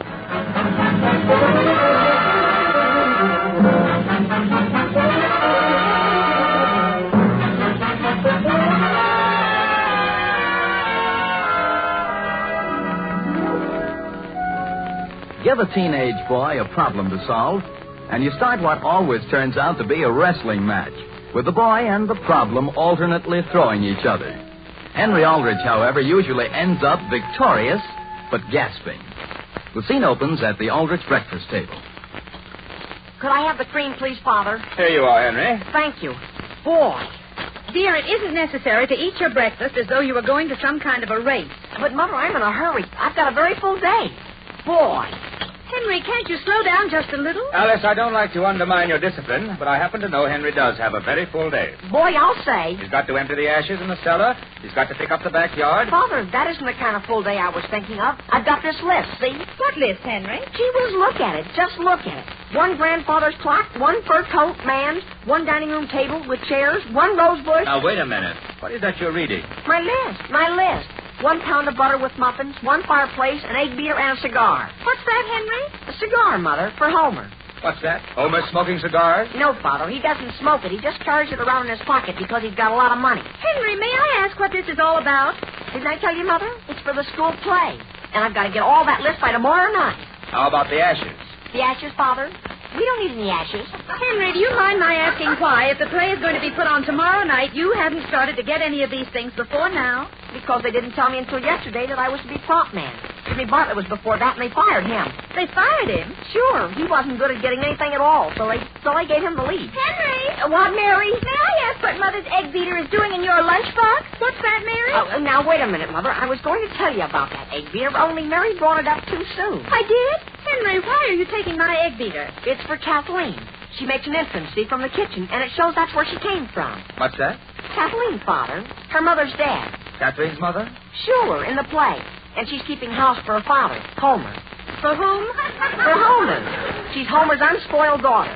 Kathleen? Kathleen Anderson is Homer Brown's daughter? What's so wrong with that, Mary? She's only a couple of months older than he is.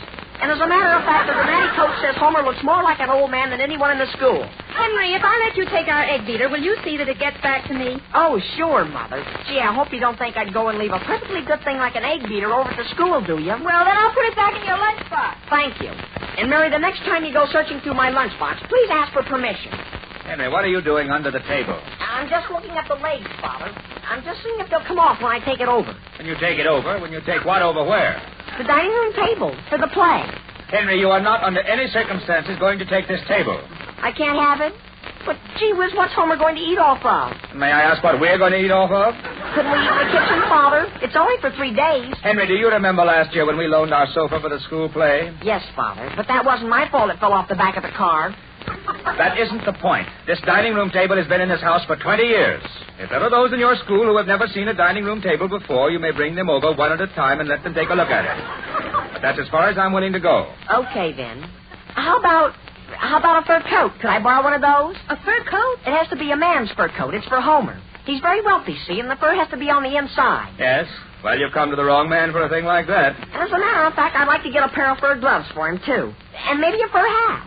Exactly where is the scene laid? In his dining room. Oh. Homer comes into his dining room wearing a fur coat, a fur hat, and fur gloves and sits down to dinner? Sure. I see. He can't get any coal. He can't? Do you think I ought to get some? For what? Hi, Henry. You all ready for school? I'll be ready in 1 second, Homer. Good morning, Homer. What's that you have in your mouth? A piece of bubble gum. Alice, what was that? That was me, Mr. Aldrich. Good morning. Homer, I wouldn't snap my gum in here if I were you. Oh, sure. Excuse me. Come on, Homer, while I get my things on. Okay. Don't run, dear. I'm not running. Listen, Henry, I had an idea last night. You know that place in the play where I take $1,000 out of my pocket and give it to Jimmy Bartlett? Yeah? Well, gee, I wouldn't have a whole 1,000 just loose in my pocket, would I? Why not? I'd be afraid to carry it around, Henry. Why don't I have a cash register that I take it out of? A cash register? Right in your dining room? Well, I can afford one. I'm rich. I know, but rich people have things like safes. A safe? Well, I'd settle for a safe. As a matter of fact, that's a very good idea. Sure, Homer. Henry, you forgot something in here. Oh, gee whiz. I know what it is. It's my darn list. And that, Henry, is one reason why I don't want you to borrow this dining room table. Father, I agree with you. I agree with you entirely. I've driven the dining room table right out of my head. Good. Now, if you could only get me a safe, I'd be perfectly happy. A what, dear? A safe, Mother. There's a very important place where Homer has to have one. Henry, do you realize how much a safe weighs? Well, I don't mean a big safe, Father, like in a bank. I mean something about... Yes? Well, you can just drive the safe out of your head, too. You mean I can't have one? Hey, Henry, we're going to be late. I'm coming, Homer. And as a matter of fact, I'm sort of sorry I ever took this darn job. Goodbye, Henry. Goodbye. Goodbye. Henry, goodbye. I guess he didn't hear you, dear. And Sam? Well? Dear, don't you think we ought to contribute a little something more than just an egg beater to this play? You mean you want to let Henry have this table? Now, dear, I didn't say this table. But don't you think you could at least find him a safe? Alice, are you... Sam, this is the first time I've ever seen Henry get so wrapped up in anything. Why, dear, it's the most important thing that has ever happened to him. Well, where am I going to get a safe? You've a lot of influence, Sam. And if you explain it's for a high school play, my goodness, I should think there'd be lots of people who could spare a safe for 3 nights.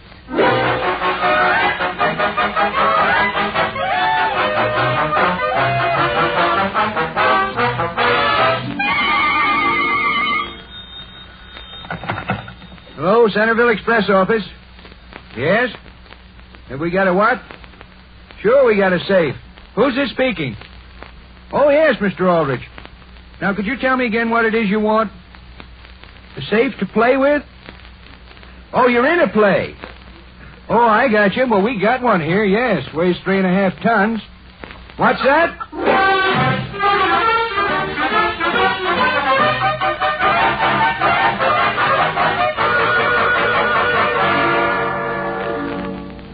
Harriet, can you hear me? Yes, Alice. What we need is a nice, warm, heavy coat that's lined with fur. I see. It's for a rather wealthy man that's a widower. How about my Persian lamb? You're Persian lamb. Harriet, it has to be a man's coat. Alice, where would I ever get a man's coat, especially a fur-lined man? Well, I just thought you might possibly know of someone that has one. Mother! Just a minute, Harriet. Henry, are you home from school already? Yes, Mother. Where's Mary? I think I've got a little job for her. Dear, I'm talking with your Aunt Harriet about a fur coat for you. You are? Oh, boy. Alice, I have another idea. Really? Up in one of my closets, there's a leather windbreaker. It's mine, but it's cut like a man's, and it's lined with rabbit. With rabbit? It's hip length, Alice. Just a minute, Harriet. Henry, would rabbit down to the hips be all right? Just to the hips, Mother? And have Homer's legs show?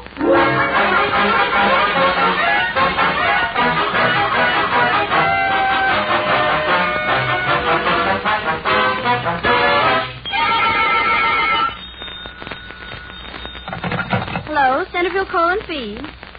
Oh, hello, Mr. Aldrich. What's that, a safe? Mr. Aldrich, I'm sorry, but I'm afraid I didn't hear you. Did you say you were looking for a safe? For your son?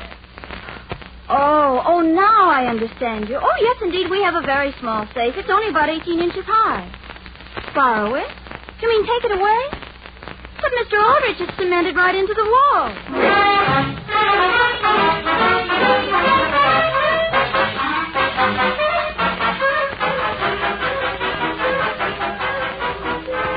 Mary! Oh, Mary! Henry, what are you dragging that dead bush into the house for? Well, that's just what I started to tell you. You know that hat you have, Mary, with the roses on it? Yes. Well, look, I'm not asking you to let me do it myself because I might damage it. But I'm perfectly willing to let you do it. And I'll even give you a line of credit on the program. If I do what? Haven't I made it clear? All you have to do is very carefully take the roses off your hat and sort of tie them on this bush. Why, Henry Aldrich, I won't do any such thing. Well, which part is it you object to? How do you think I'd feel when the curtain goes up and there's my hat spread all over a bush? Henry, you wanted on the telephone. I am, Mother. Oh, boy, is this a day. I'll bet that's about the oysters. The what? The oysters. I've been having some trouble digging up some oysters for the second act. Hello? Hello? Is this the Centerville Fish Market? What's that? Is this Henry? Oh, gee whiz, is that you, Kathleen? Henry, I told my mother about our dining room table, and she wants to ask you a couple questions. Sure, Kathleen. I'd be glad to answer anything. Hello, Henry. Oh, hello, Mrs. Anderson. Now, tell me, dear, just how did you plan to use our table? Well, look, Mrs. Anderson, this fellow that's going to eat off it, his father helped settle the West, see? The what? The West. Yes? And his portrait hangs right over Homer's sideboard. I got the sideboard all right from Mrs. Lawson, and... oh, boy, it completely slipped my list. What's the matter, Henry? Do you have a mirror with cupids? What's that? A mirror with cupids on it to hang over a mantel. No, I don't, Henry. Wouldn't just a plain mirror do? Oh, no. Jimmy Bartlett has to stand in front of it and kiss Kathleen. Kathleen? Jimmy Bartlett kisses Kathleen? Yes, ma'am. Frankly, I'm not any too much in favor of that part myself. But the play calls for a mirror with cupids to be kissed under, and what can I do? My hands are tied. Henry, I just happened to remember. Would a mirror with a deer head help? With a what? We have one with a gilt deer head top. But no cupids? Gee, the only thing is...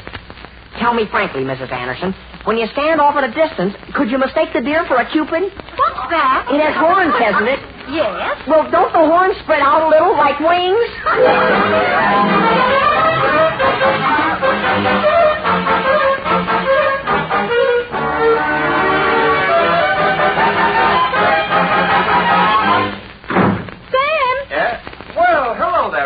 Sam, I'm sorry to bother you down here at the office, but I've simply got to have your help. That's all right. I'm glad you dropped in. Alice, I think I have an idea that's going to solve the whole business. Well, what is it, dear? Why rent a safe that has to be hauled all the way up to the high school auditorium when they have steel lockers right in their own gymnasium? Steel lockers? All they have to do is move one of them on stage and have somebody in the art department paint a combination dial on it. Now, Sam, a gymnasium locker. Why, when the students see it, they'll simply howl. But, Alice, do you realize I haven't touched one bit of work all day? The only thing I've done is call people about safes. Dear, that isn't any more than Henry's done. And, Sam, where am I going to find a gold-plated chandelier with old-fashioned gas lights on it? What's that? Dear, we must know someone in this town who owns a thing like that. Alice, I'll do what I can to find a safe, but I put my foot down on a gold-plated gaslight chandelier.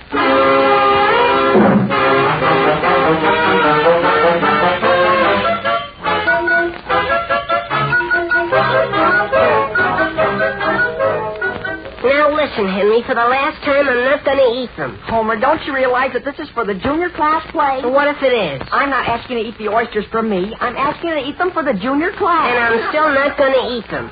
If I'd known a thing like this was going to happen, I'd have flunked a couple of courses and dropped into the sophomore class. Homer, you don't have to eat the whole dozen oysters, not even a half a dozen oysters.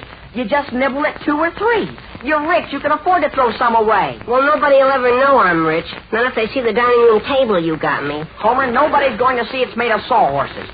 I got a tablecloth purposely that comes right down to the floor. Sure, and it looks like a bed. And I'll tell you one more thing, Henry. I'm not going to wear Prussian lamb. It isn't Prussian lamb, Homer. It's Persian lamb. And that's a beautiful coat. My Aunt Harriet paid a lot of money for it. Well, what's the difference? I come onto the stage wearing a woman's Persian lamb coat and a muff for a hat. I sit down at a sawhorse and start to eat oysters that I can't stand. What kind of a millionaire do you think I am? All right, Homer, all right. I know what I'm going to do. I'm going to sit down and write a letter of resignation to the junior class. Henry, you're going to quit before you even get me some ketchup for my oysters? Or a safe for me to keep my $1,000 in? All right, Homer. So far as I'm concerned, you can keep your money in your pocket. Henry, here's your rose bush. I've got it all fixed for you. What's that? Mary, is that a rose bush? Yes, of course it is. Now listen, Mary, those are nothing but ordinary sweet peas. Sure they are. But who's going to notice from the last row? From the last row? Who's going to sit there? I am. All I can say is, Mary, that's the last straw. That's the last straw. Well, Henry, I'm not going to tear apart my very best hat with roses on it. Would you be any more pleased if I got out that old hat with cherries on it? Cherries? Are they canned? What's that? I like canned cherries. Homer, will you please tell me what place there is in the play where you eat cherries? I could eat them instead of oysters. Off my hat? What's that? You've got a hat with oysters on it? Well, so far as I'm concerned, I'm not even interested. And I hope nobody thinks I'm interested. I'm going to resign. Well, isn't anybody going to answer the phone? Why should I answer the phone? As far as I'm concerned, the junior class can... Oh, gee whiz, what kind of a house is this? Hello? Is this Mr. Aldrich's residence? Yes, sir, but Mr. Aldrich isn't here right now. Well, about that safe he inquired about. Just what kind is it he wants? That safe? Why, just a nice, good size. Well, you know. What kind have you got? You want a single or a double door? Gee whiz, you got one with a double door? That would be good. How big is it? So big, 5 feet high, maybe? Gee, that sounds swell. It's got to be hauled up there, you know. Sure, but we've got to have it. It's for a very rich man. Yeah, well, then I guess he won't mind the cartage, will he? Oh, no. Gee whiz, he's got $1,000 in his pocket. He's got to do something with it. Okay, I'll get a crew on it right away.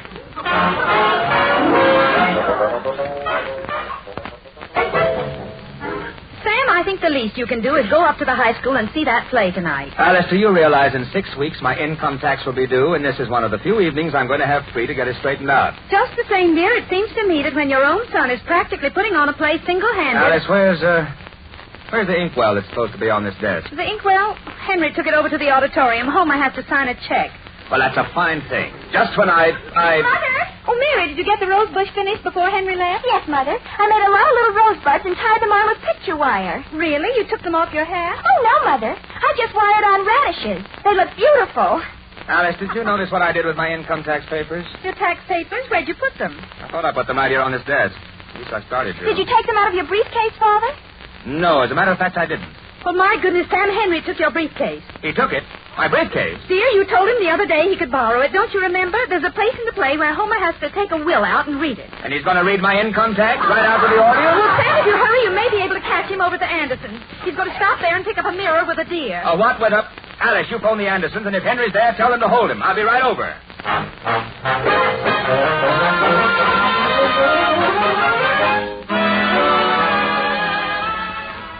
We'll be back with the Aldrich family in just a moment. Right now it's intermission, and time for our intermission guest, the one and only Tommy Dorsey. Okay, Tommy?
Now, getting back to the troubles of Henry Aldrich.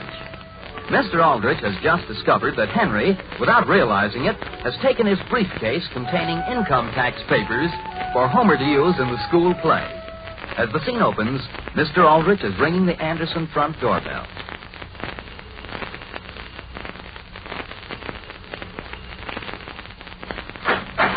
Hello there, Mr. Aldrich. Good evening, Mrs. Anderson. Is Henry here? I want to speak to him. No, I'm awfully sorry. Henry left here nearly 10 minutes ago. He picked up a mirror, and he was going over to pick up something at the Lawsons. At the Lawsons? Thank you very much. Is there anything I can do for you? No, thanks. I just want to catch up with him. Who was it, Mother? Just Mr. Aldrich, dear. Really? What was it he wanted? He didn't say. Evidently, he's trying to catch up with Henry so he can help him carry some of those things. Shall I tell Father we're almost ready to start? The play begins at 8:30, and I have to be there early.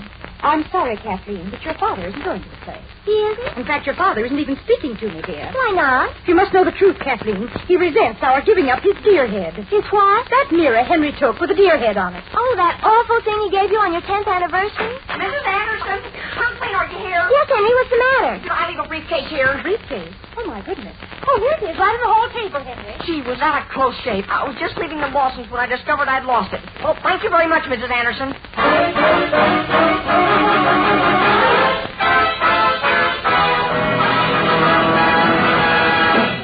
Ladies and gentlemen, we regret very much that there will be a slight delay in starting the play tonight. But due to the fact that a safe has gotten stuck between the second and third floor windows, well, there will be a slight delay. And I've been asked to assure you by Miss Eggleston, our faculty advisor, that we'll begin as soon as the men have figured out what the matter is. Thank you. Listen, I saw the whole thing. Homer, will you please step back and let me get into the wings here? I saw the whole thing, Henry, and you wait. You saw what whole thing? What you had printed on the program. Look, right here.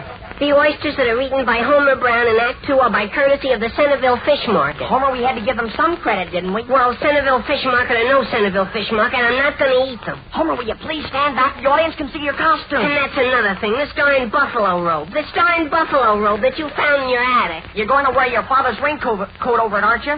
That buffalo robe just looks like a very good line. And I suppose you think I didn't notice the roses. Radishes. Here I am, a millionaire, and I'm ashamed to walk into my own dining room. Okay, Homer, okay. Then you go ahead and run the show yourself from here on. You mean you're going to resign again? I might, Homer. I might very easily resign. But Henry... Homer, what's the matter with Henry? Kathleen, I was just standing here talking to him about... He's so darn sensitive. Oh, listen, Kathleen, is my mustache on straight? It's on straight, but couldn't you have gotten a better one, Homer? What's the matter with it? I paid a dime for it. My goodness, they had some nice ones for 15 cents. 15 cents? Do you think I'm a millionaire? What's that you've got in your hand? My egg beater. Oh, boy, where's my briefcase? Oh, here it is. You have to use that? Sure, don't you know I take my will out and stand there looking at it for a minute and then get mad and tear it up? Oh, yes. And that reminds me, where's my will? Isn't there anything in the briefcase? Oh, sure, here's some papers. Well, I've got to give Henry credit for that. To remember to get one thing right for me.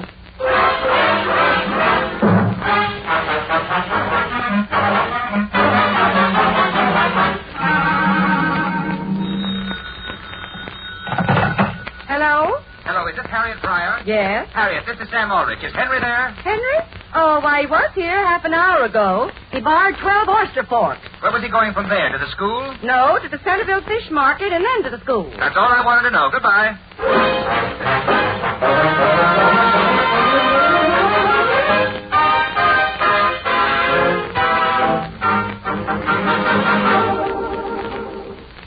How's it going, Henry? How's it going? You were fine, Kathleen, but boy, Homer. But the audience is liking it. That isn't Homer's fault, though. He's forgotten his lines 4 times. And when he took his coat off, he forgot the buffalo robe, and it stayed pinned around his neck. My goodness. Look at him out there. He looks like a bear. Henry! Gee whiz, Father, are you allowed to come backstage? Where's my briefcase? I haven't forgotten it, Father. And, boy, have you noticed what a mess Homer's making of things? He keeps calling it a radish bush. Henry, where is the briefcase? We've got it, Father. There's nothing to worry about. And do you know what Homer did with the oysters? Instead of eating them, he slipped them in his pocket. Henry, where's the briefcase? Right out there on the stage. Homer's got it. With my income tax papers? Oh, gee whiz. Is that your income tax he's reading? Henry, when did he bring them off? spring them off? Well, he doesn't. Well, he tears them up and throws them in the fireplace. Henry, walk out there on the stage and get those papers. Who, I? Oh, no, Father. In front of all those people? Henry, for the last time, I have to have those papers. Well, look, Father, I'll try to whistle to him. Oh, gee whiz, I'm so excited I can't even whistle. Look out. Father, where are you going? Where do you think I'm going? I'm going to get them. And now I am going to destroy this will and cut my daughter off for life. Oh, McGraw. Gee whiz, Mr. Aldrich. Homer, give me those papers. Who, me? I've got to tear them. They're my will. But, Mr. Aldrich, this is my big scene. Let go of them. Hey, Mr. Aldrich, wait a minute. Oh, gee whiz, there goes the darn deer mirror.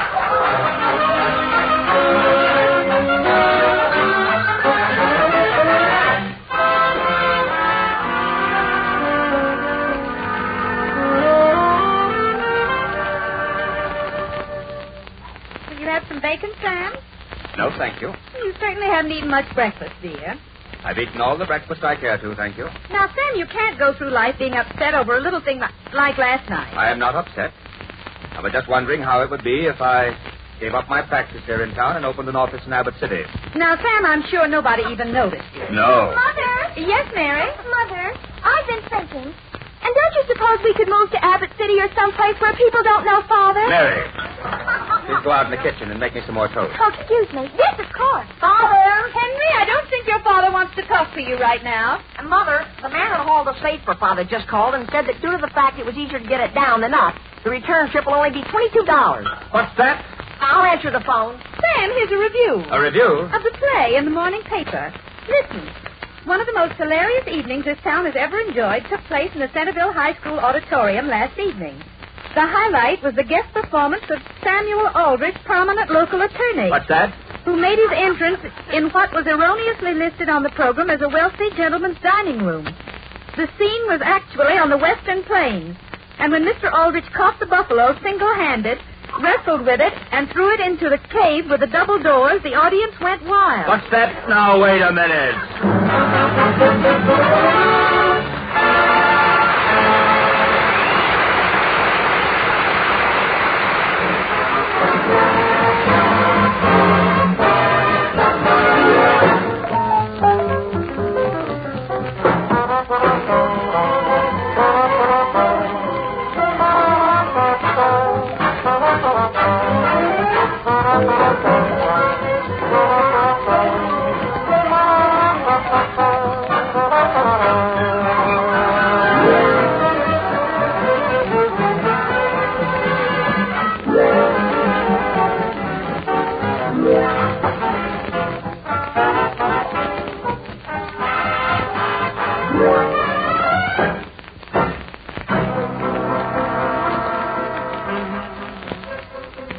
Do you think this letter is clear enough? What letter, Henry? What letter? I'm sending a copy to each one of the 7 people that loaned us one of their table leaves. Oh. It says, Dear Mrs. So-and-so, this is to thank you for loaning us your leaf. But due to a slight mix-up, will you please have your husband come to the school auditorium Monday morning with either a leaf that matches or some part of your dining room table so that we can eliminate this little confusion.